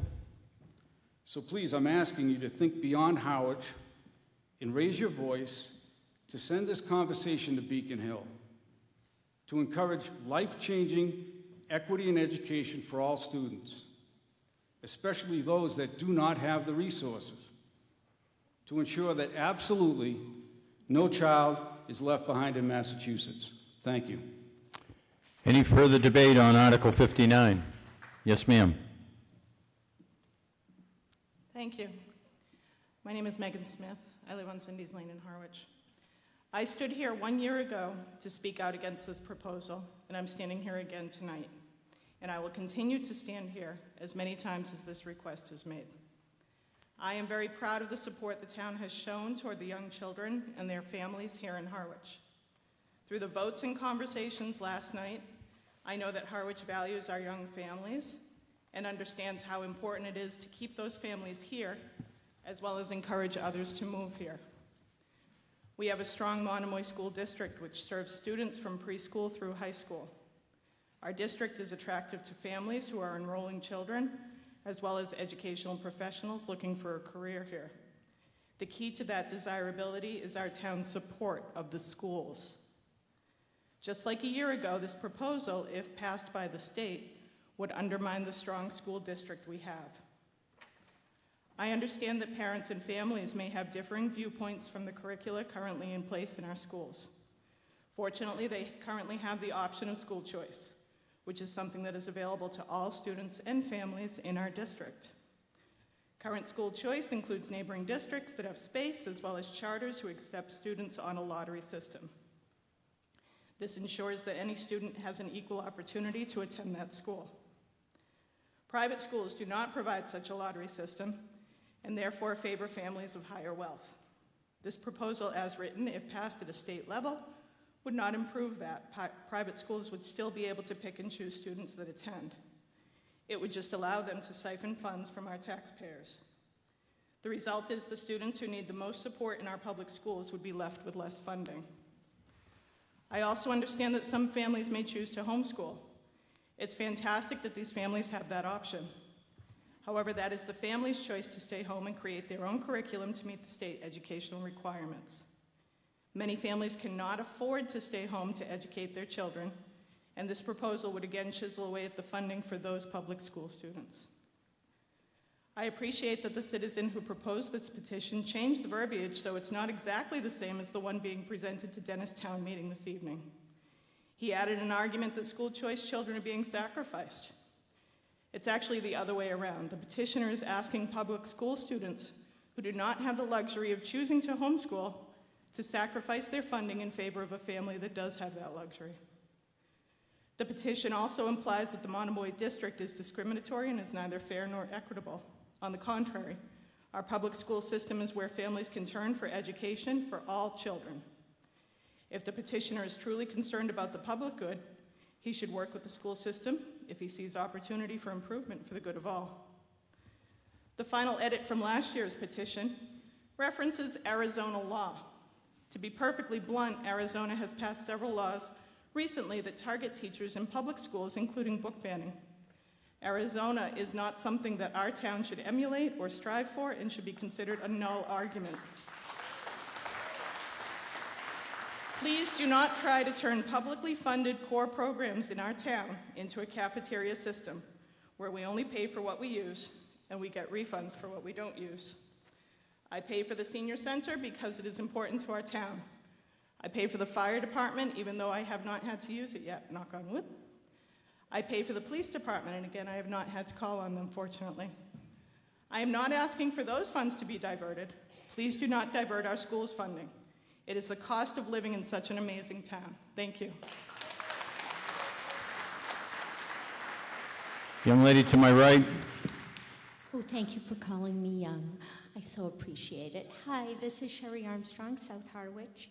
I am here tonight to speak again. I appreciate Mr. Baker's comments, except for the fact that Chapter 70 funding, which is school funding, is extremely complicated and broad-based, and I don't think anyone in this room, unless they were a business manager for a school or perhaps a superintendent, has a full grasp on what funding might be coming forward for us and how funding is allotted to the towns. Because typically right now on Cape Cod, because of our property values, we are given less funding on the Cape than other places in Massachusetts. Secondly, I want to call your attention to the fact that Massachusetts is #1 in education, not only in our country, but if we were to consider Massachusetts a country unto itself, it is in the top 5 in the world. So our public education system here in our country is extremely important.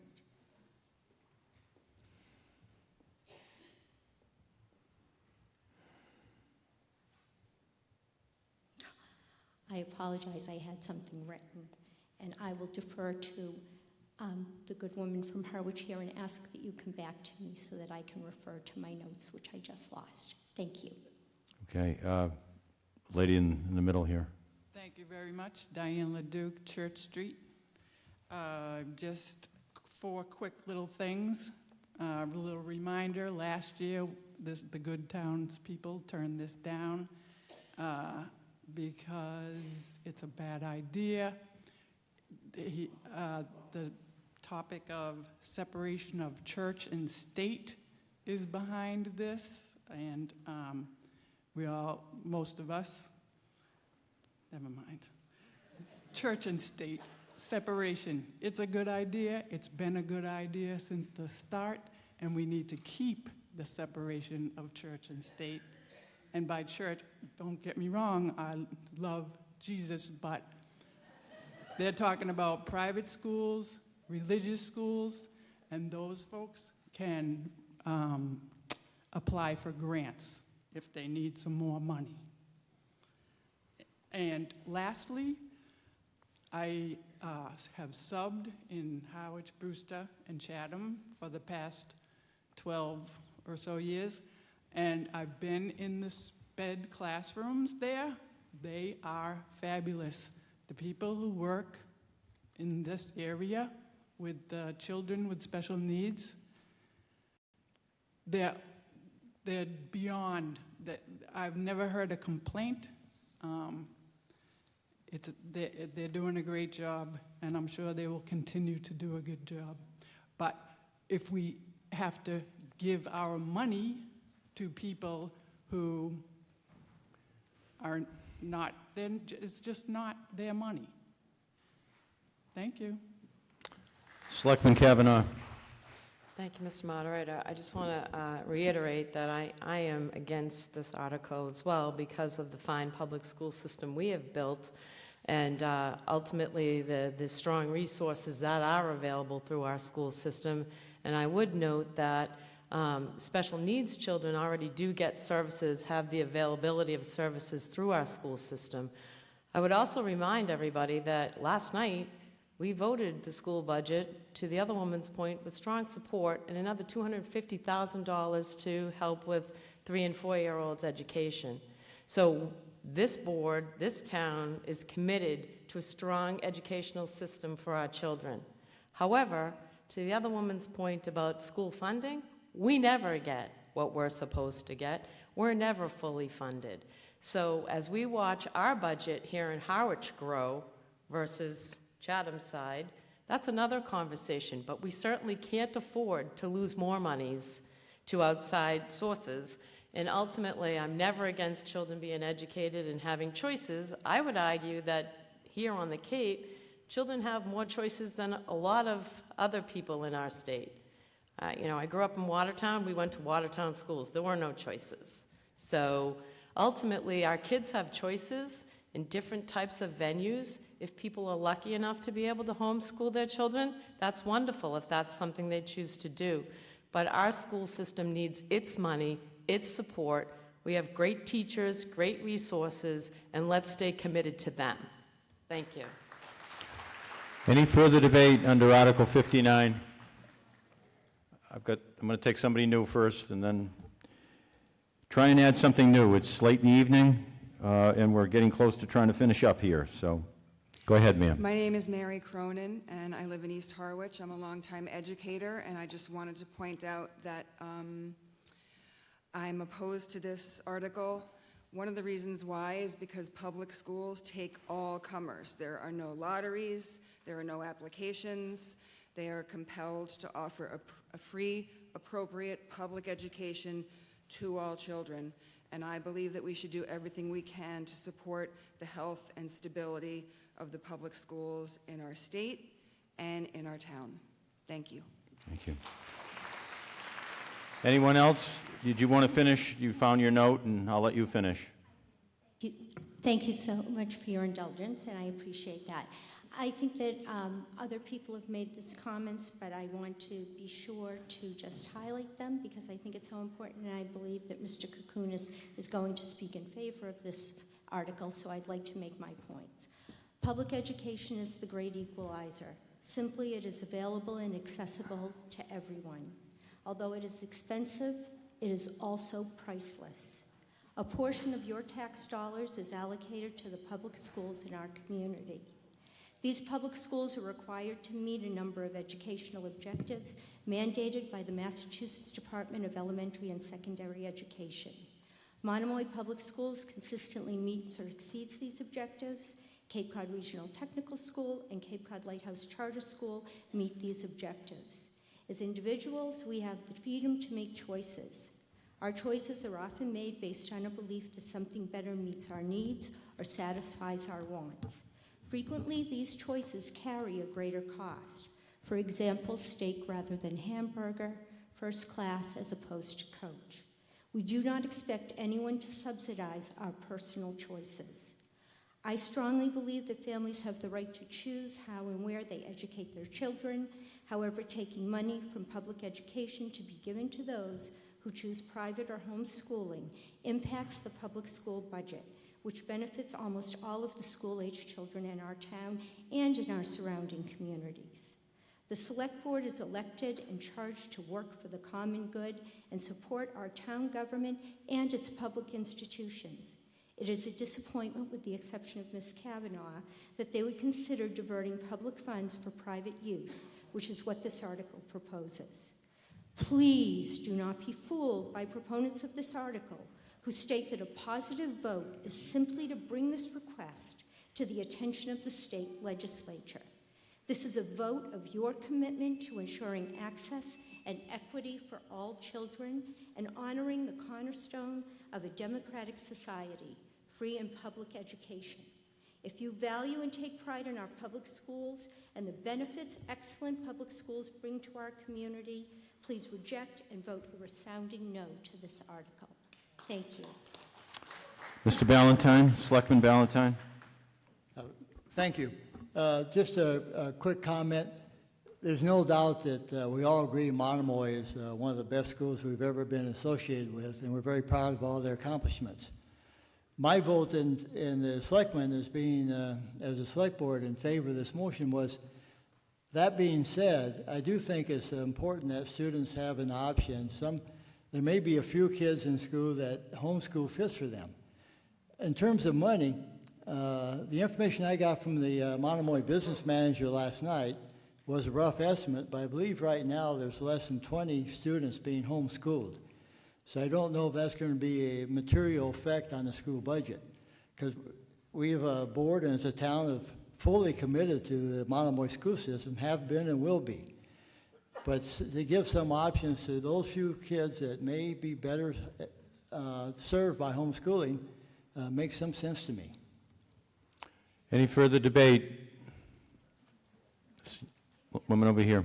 I'd like permission to speak on behalf of 6 Harwich homeschoolers.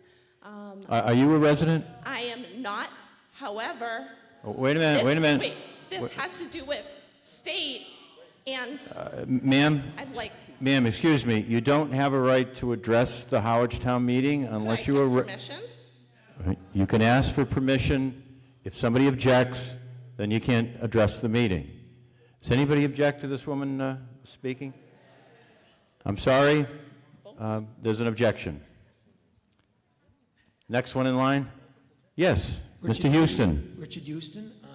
I had 2 main themes I wanted to touch upon. One of them I'll call the practical, but since many of the previous speakers have already hit on the practical, the financial and other elements of that, the mechanics, let's call it, I'll skip to the cultural with just one observation on the practical. Many of us in this room will remember back to when Proposition 2.5 was first adopted. And when Proposition 2.5 was first adopted, part of the momentum was the state will make up the difference in the cap on the revenue to the communities.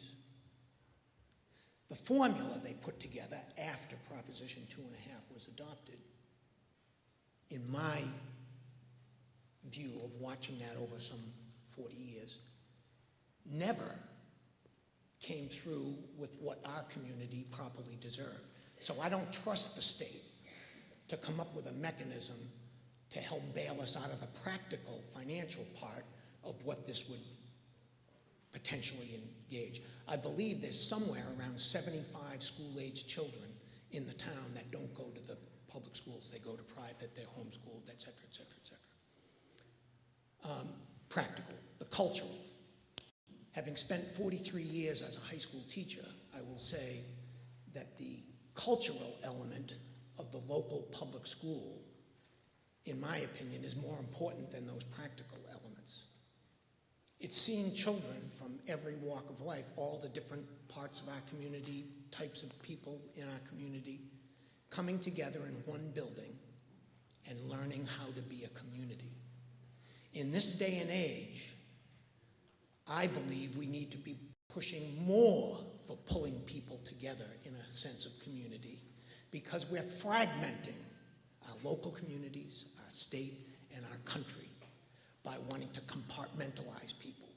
I've seen Muslim students supported by their Christian classmates while they're fasting during Ramadan, working on teams together.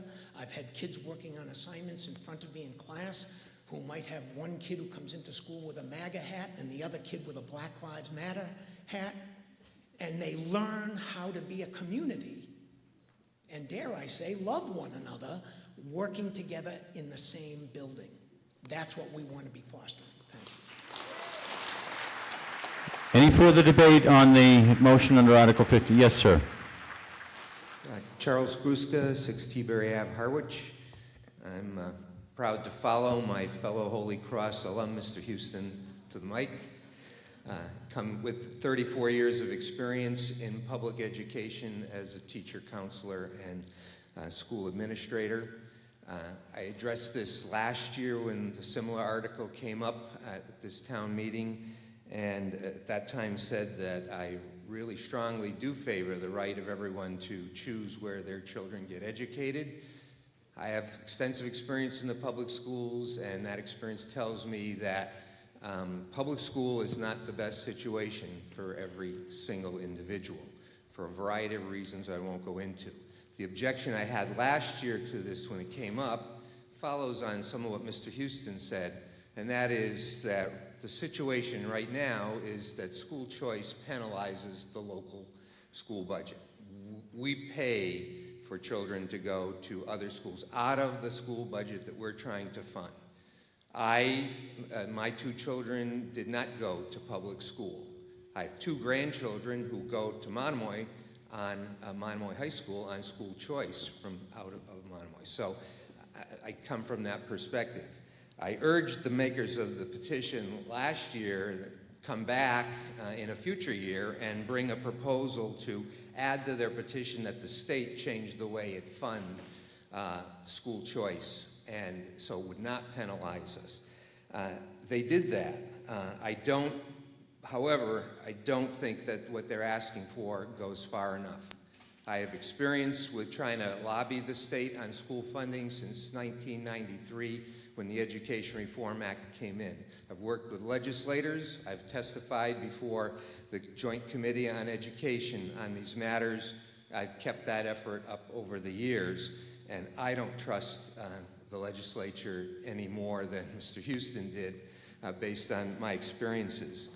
What is really needed, the wording of this petition talks about asking the legislature to consider an interim support.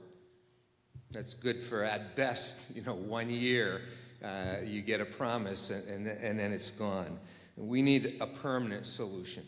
And so I once again ask the petitioners to go back to the drawing board and come back with stronger wording, because what we really need, what the real issue is the way education is being funded, especially around school choice and charter school funding particularly, and a strong statement to the legislature that the system needs to be reworked so that the funding for school choice, charter schools, homeschooling, whatever, does not come out of the local school budget, which has been the system up to this point.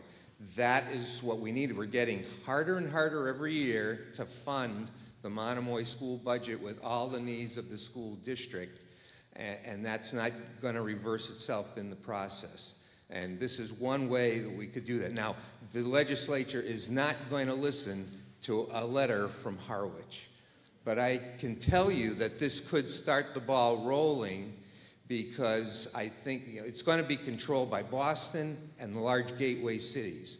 But I have a confidence that across the state, communities are really upset over the way school choice is funded. And it's really putting a strap on them, no different from Harwich.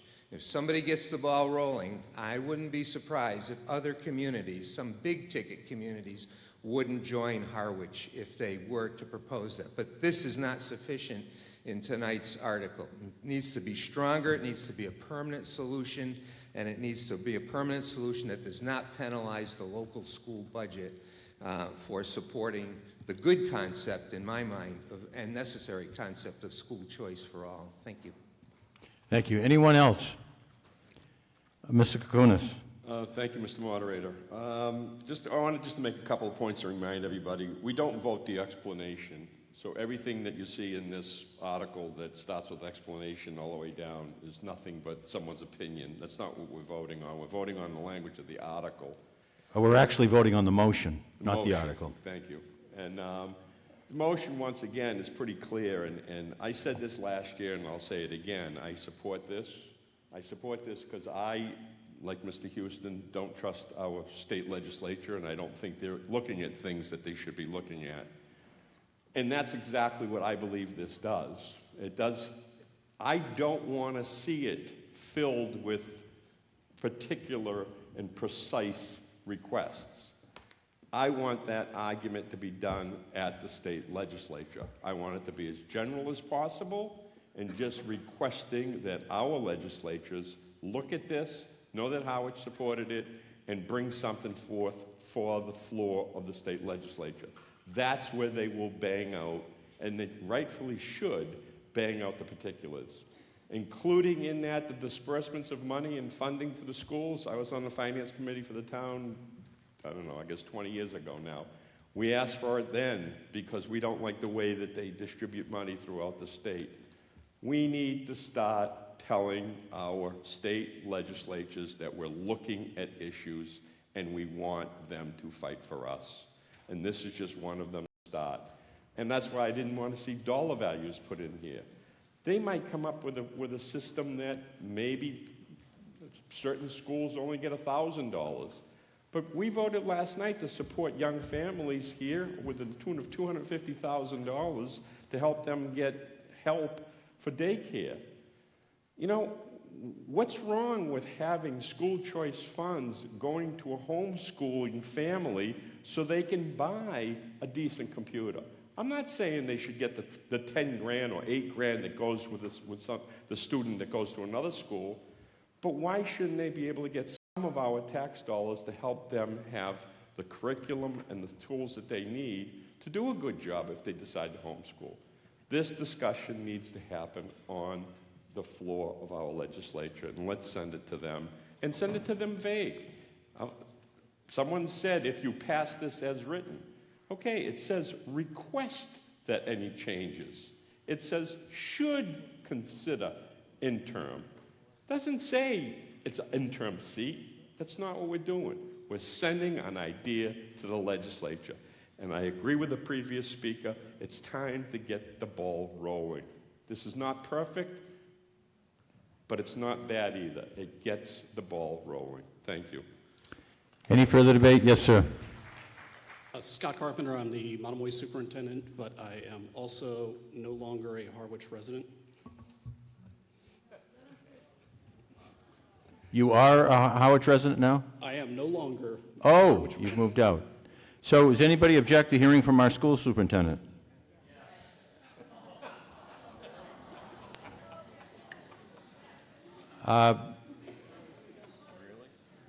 Really? We're really going to object to hearing from our superintendent of schools? I won't take it personal. Is that what I'm hearing? Are there people objecting to this?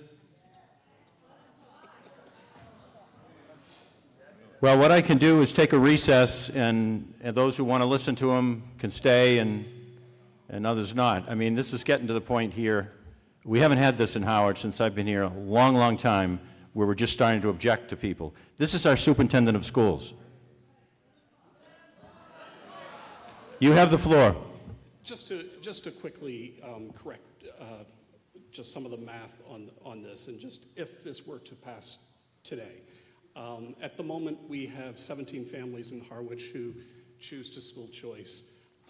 They represent 24 students. We have another 45 students in Harwich who attend public and parochial schools. So if we were to play out the math on it as is, it's taking, it's school choice is $5,000, so it would be 5,000 times all of those students. So it's $355,000 that would be coming out of your local school district's budget, which would disadvantage the 1,268 Harwich children that are attending Monomoy schools and other public schools, be it Lighthouse Charter or school choice to other school districts. So again, it's something, while I know that Mr. Ballantyne said it doesn't seem like it's much, but it adds up. And in a school, you can do wonders with another $355,000. Thank you. Anyone else want to speak before we get to the motion? Yes, ma'am. My name is Cindy Gushie. I live in Howardport. I just want to clarify a couple of comments that were made about the millionaire tax. Originally, we thought there would probably be $2 billion raised. But I was at a meeting this weekend, and because of the tax credits that have been given to a number of billionaires, that money has dropped. And not only is that money going to be shared with the 351 communities with public schools, that money is also going to be going to higher education. Our community colleges, the 5 UMass campuses, Bridgewater State, Fitchburg State, Framingham State, Salem State, and I probably forgot somebody. But that money is going to be less. I think we're looking at $1 billion. And about half of that is going to go to transportation, part of which is going to go to build new bridges to get onto Cape Cod. So yes, there will be money. It will not be divided equally, and it will not just be given to public education. And I think that's really important because that is different from what was stated earlier. And I think we need to remember that. And I think we also need to remember that it will take at least 2 years. This is not going to go right to the legislature if this is approved and get approved right away. It takes at least 2 years to get through the House and through committee. And at this point in time, it's probably too late to even go on this year's legislation because we've missed that cutoff. I believe it was January 1st. So that these are important pieces of information as we think about the amount of money that we thought we might get, but we're probably not going to get as we think about whether or not we want to vote for this. Thank you. Thank you. Gentleman in the middle. Stan Pastuzak, Norris Drive. Motion to move the question, please. Okay, we had a motion to move the question, which means to terminate debate on Article 59. It's non-debatable, requires a 3/4 majority to pass. All those in favor of terminating debate on Article 59 so signify by saying aye. And those opposed by saying no. If I don't get a unanimous vote, I'll have to take a standing count. So I'm going to take it one more time. All those in favor of terminating debate on Article 59 so signify by saying aye. And those opposed by saying no. I have to take a standing count. If the tellers will come forward.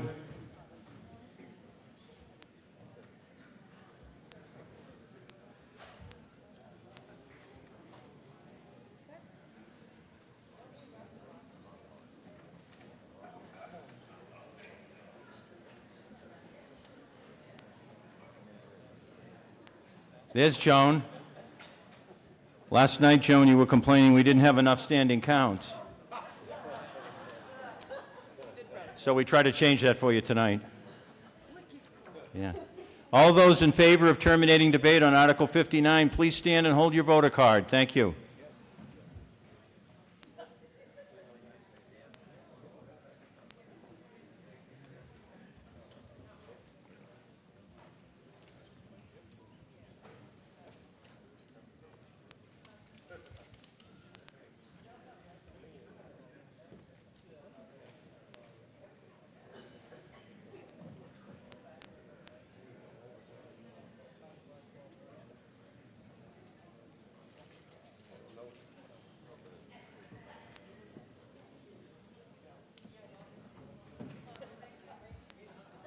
Ms. McCarty. 24. Mr. Handler. 68. Mr. Banks. 18. Mr. Waystack. 77. All those opposed to terminating debate, please rise and be counted. All those in opposition.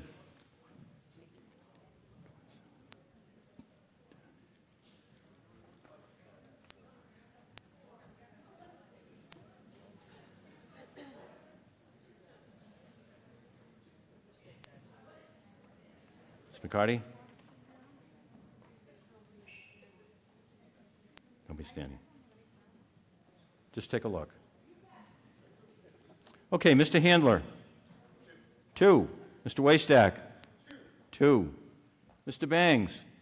0. And Ms. McCarty. 0. So those in favor, 187. Those in opposition, 4.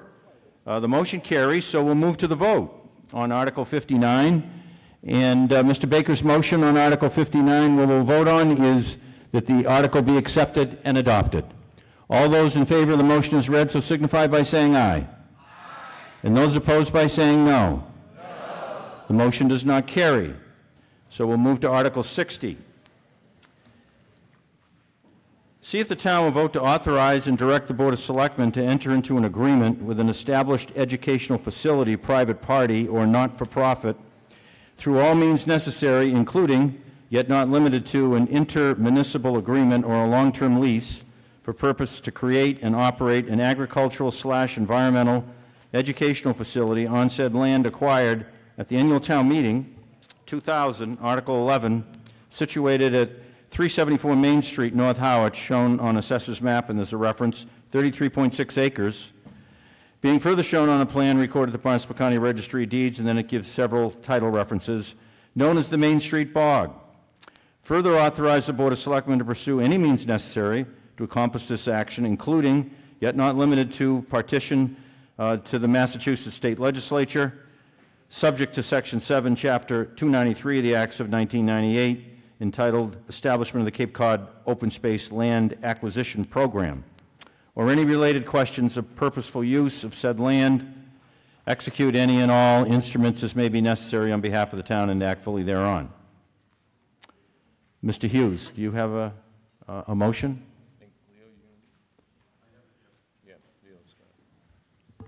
Do we have a copy of that motion up here? I'm going to give you this one. I'll bring it right up.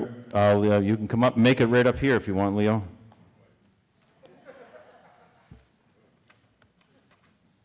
So you did not have a positive motion. There's no card for it. Right here. Yeah, you handed it to me. Yeah. I move to accept and adopt Article 60 and to add the following sentence to the end of the article. And further, to authorize the Board of Selectmen to file a home rule petition with the General Court to modify any Article 97 restrictions that may exist on the property, if necessary, and to authorize a 50-year lease for the purpose set forth in the article. Okay. Do I hear a second?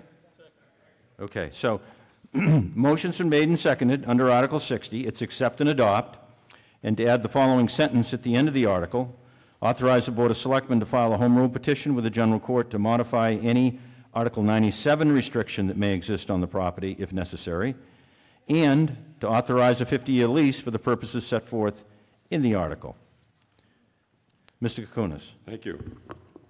This town meeting is going to go down in history for me. The first night, I was actually paid to leave early by members of the meeting. Yet it's pretty obvious that the selectmen wanted me to stay because they put my article on as the last one. So there you go. What's this all about? Town of Harwich. I think the next article is yours too. Yeah, it is. Town of Harwich, I'll make this really brief because we all want to go home. Town of Harwich, this is not going to cost you any money, number one. Town of Harwich 22 years ago bought a piece of land. It was an active cranberry bog. That land was purchased with a town meeting vote. The next article refers to that article that we bought it at. It was used for agricultural purposes. It was put out for an RFP. I leased it, and I've been running a farm there for the last 22 years. An idea came to me about 5 years ago when I realized I was aging and that the cranberry industry was not an industry that was going to attract a business opportunity for a young family to take over my farm. So I approached the tech school and a number of other educational institutions to put together a proposal to create an agricultural education center. And because the tech school at that time was going through the new building problems that they were having, or I shouldn't say problems, but new building project, the wheels of government started turning slowly. Here we are 5 years later, and I'm hoping now at 67 that the town will do the right thing with this piece of property and join in either municipal agreement, or if it requires to go out for an RFP, some type of a lease agreement, in which an educational facility will take over the farm and use it to teach agriculture and environmental studies. We voted here tonight on a couple of things that were perfect for this new agricultural education center that I'm thinking about. Fertilizers, number one. First and foremost, a lot of people say, what are you going to do, teach kids to be cranberry growers when the cranberry industry is going downhill? No. We're going to use the cranberry bog as a chalkboard, though. And when you talk about application of fertilizer, what better chalkboard to put the fertilizer on, 2 or 3 days later, dig down, find out how much of it went through the soils. One of the gentlemen were arguing about the Cape Cod sandy soils. This is a type of thing that I hope will be taught there. How not only fertilizers, but pesticides, insecticides, herbicides move through the soil. I've been active a lot with glyphosates, Roundup. Roundup moves through the soil, sandy soils, different than it does loomy soils. What a great educational tool. This piece of property also has 10 acres of forest which goes with it. If you're not familiar with it and you'd like a tour, I'd be happy to show it to you. In that area, I believe it would be excellent to do management, for land management.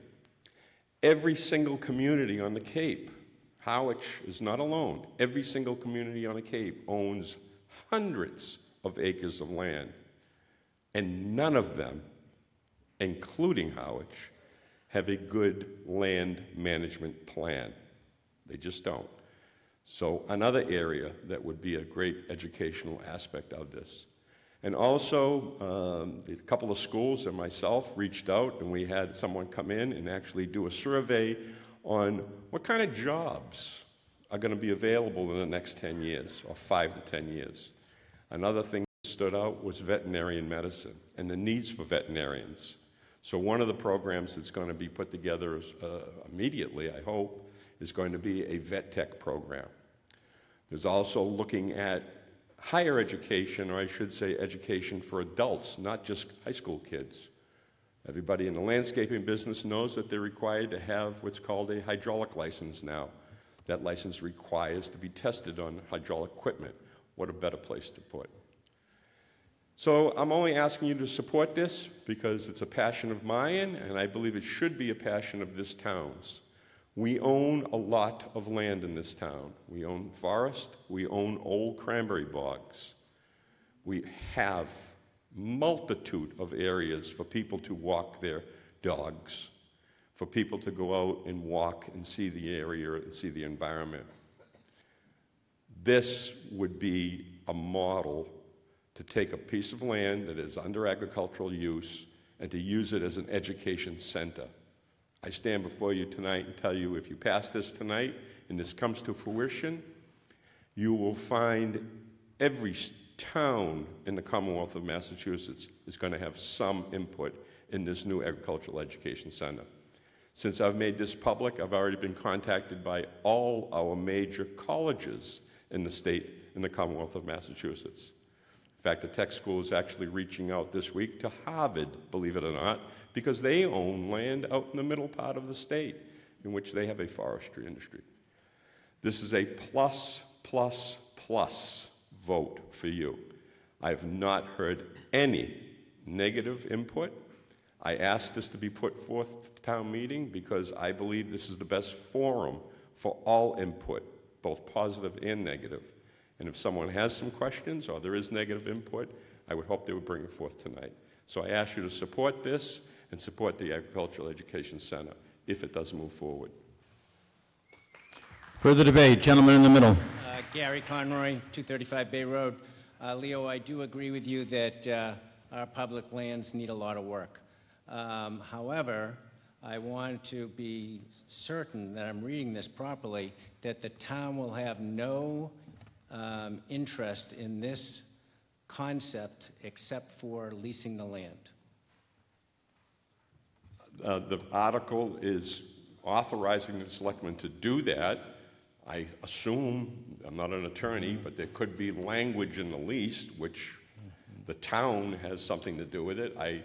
The proponents that I believe are going to come forth now don't need anything for the town. They're not requesting any money. I don't want the town going into another business, is my point. No, I don't believe that that's certainly not my concept, sir, but it's a difficult question for me to answer because if there is a RFP that's going to be issued or an intermunicipal agreement, those are the things that the selectmen will be batting out with any proponent that's going to come forward. I personally am not going to be the lead on this. It will be an educational center. I'm dealing with one that I'm hoping is going to be the one they choose, but it won't be me personally. And I've not heard anything of that nature in which the town will be involved in it as a school. No, sir. Thank you. Further debate. Mr. McManus. There we are. I just stand to support my good friend Leo in his proposal. I think it's a great idea. It would be an attraction for the town, and it would put us definitely on the map as a place for all sorts of people to come to see. And while I'm at the mic, I'd just like to take a brief moment to thank all of you who participated in the bake sale and coffee station out front. Key Club. Key Club. Key Club put it on for over the high school, and they were raising funds to support suicide prevention awareness on the Cape, and I believe we're going to raise just shy of $500. Thank you very much. Thank you. Good job. Selectman Howell. Thank you, Mr. Moderator. I just want to speak to the history of this so that everybody can quickly understand why this is the right route. I mean, I've been going to these town meetings for 30 years plus, and this overwhelmingly passed using land bank money, and it had two purposes, unlike most of the things that were done with the land bank. One was for conservation in the land bank restrictions, but it was always intended to have a component of legacy agriculture in it, always. I can't think of a finer way to honor the discussions we were talking about with education and such than to actually approve this, because the intention is not to have the Board of Selectmen go out in Cranberry Bog or to do anything with this itself. The intention is to create this to its logical extension. If it's no longer going to be farmed by Mr. Kukunis, who was the first and only contractor that we had contracted with to do the bog work in the early 2000s, what better way to honor that than to have the tech school create a program where the legacy for agriculture on Cape Cod can be carried forward. I urge you to support this. Further debate? I've got this gentleman, and then I'll go over there. It's an absolute no-brainer. It's what I've been talking about all night: education, education, education.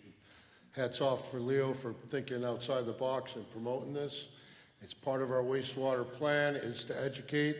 I can't see a better thing for this land. I hope everyone votes him up and we move forward. Good luck, Leo. Thanks. Yes, ma'am. Marietta Nilsson, Parallel Street, Harwich Center. I rise to bring a concern I have about who would be building the school buildings there, or the buildings that the students would be using. And was there anything in the funding of the purchase of this land that controls what can be built on the land, now that there's the vision of having it become an educational place? Thank you. Somebody want to respond? I think the question is, what restrictions are there on in terms of being able to use this property for the construction of buildings for education? And I believe the young lady also asked who's going to pay for the buildings. I don't know, but anyhow, it's not certainly my intentions nor the school's intentions as we move forward that the town be on a hook for any responsibility of building any of the buildings. That'll all be done through the school, and it'll all be done through fundraising. I intend on myself creating a 501c3 nonprofit organization that's going to raise money on its own that will support any building and any other purchasing of equipment that may possibly need to happen as this project moves forward. To answer the second part of your question, which I believe what it can be legally built there, that's a discussion that we are having now. It was purchased with land bank funds. You heard in the motion that I added language for Article 97. However, I do want the town to know that when the town purchased it, there were existing buildings on it, and there was actually a home there. And the home was removed by the town. I've since put work and money into the buildings that were there, and we believe that those areas of where those buildings existed and presently exist are exempt from the Article 97 open space language, and that's the things that's going to be worked out in the lease, and certainly as we move forward. That's why I included it in the motion. Further debate? Yes, ma'am. Sherry Armstrong, South Harwich. I just have a clarifying question. First of all, Leo, I think this is a fabulous idea. I think it preserves, the history of our Cape and gives future generations an understanding of cranberry farms. But my question is, it says established educational facility, private party, or not-for-profit. Is there a possibility that somebody could use this property for profit in this educational pursuit? Thank you. Mr. Kukunis? Under this current proposal, I think that the only way that I could answer that is by saying it's currently, for the town, it is a profit. I pay a yearly lease figure to the town for the exclusive use of that property, and have for 22 years. I would assume that there would be some monetary figure between the town and the new leasee, but as far as using the property itself or the leaseor doing it for profit, I don't think there's any restrictions from stopping that from happening. When I originally won the lease 22 years ago, one of the arguments was that I was not going to be running like a nursery competing with other businesses in town, selling fertilizers and selling different things there because of the fact that it was a town-owned piece of property. However, I did make money there as a cranberry grower. So the short answer to the question is no, there are no restrictions for profit, but that's not where this proposal is headed, though. Any further debate? Yes, sir. Yes, my name is Stephen Tribblestone. I'm from East Harwich. I just want to say, Leo, I think this is a great idea. I think this is a great asset to this town for educational purposes, history, and I just want to say that I definitely support this. Thank you. Any further debate? Looks like you're ready for a vote. Let me read the motion to you again. It's accept and adopt Article 60, and further authorize the Board of Selectmen to file a home rule petition, that's with the General Court, the legislature, to modify any Article 97 restriction that might exist on the property, if necessary, and to authorize a 50-year lease for the purposes set forth in the article. All those in favor of the motion as read so signify by saying aye. Aye. And those opposed by saying no. The motion carries. Article 61.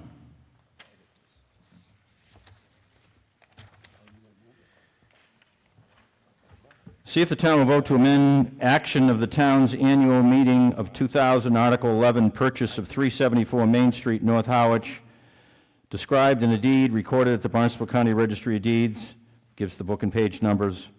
The property described in the article for agricultural and environmental education, preservation, open space, and to act fully thereon. Is there a positive motion? No. Mr. Hughes. I move this article be indefinitely postponed. It's moved and seconded that Article 61 be indefinitely postponed. Do you want to comment, Leo? I do. I wrote this article as a secondary backup to the first one. I've been told by various parties that it is not necessary now, and that I spoke over 3 minutes on the last one, and everybody wants to leave, so they asked me to indefinitely postpone it. So, any further debate? Hearing none, I'm going to put it to a vote. The motion before you is to indefinitely postpone Article 61. All those in favor of indefinite postponement so signify by saying aye. Aye. And those opposed by saying no. The article is indefinitely postponed. Before I get to Article 62, our last article, I make the following appointments. I appoint Dana DaCosta to a 3-year term on the Finance Committee, Mark Kelleher to a 3-year term on the Finance Committee, and Mark Amiris to a 3-year term on the Finance Committee. I appoint Paul V. Doan, Esquire, as a trustee of the Caleb Chase Trust Fund, and I appoint John Auer to a 3-year term on the Cape Cod Regional Technical High School District Committee. Article 62, to see what action the town will take in regard to the herring fisheries and to act fully thereon. I hope Mr. Houston is still here, who will give us a report after Mr. Hughes makes the motion. I move that Article 62 be accepted and adopted. It's been moved and seconded that Article 62 be accepted and adopted. Mr. Houston. In honor of Marge Marion, I would just like to report that the last time I was over at the Flume, there were somewhere around 300,000 herring that have already come through at the electronic counter, and the hardy volunteers up at Hinckley's have been doing the manual count, visual count as well. So, thank you. Thank you for that report, Mr. Houston, and please give my best if you talk to her, to Marge Marion. Before I call for a motion on Article 62, I want to thank the members of the Finance Committee. I know they do it for the money, but I think they've done a great job this year, and please give them a round of applause.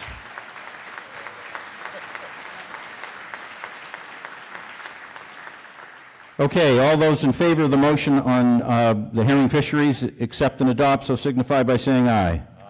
And those opposed by saying no. The motion carries. I'll now entertain a motion to adjourn the annual town meeting. It's a motion to adjourn. All those in favor, aye. Aye. Those opposed?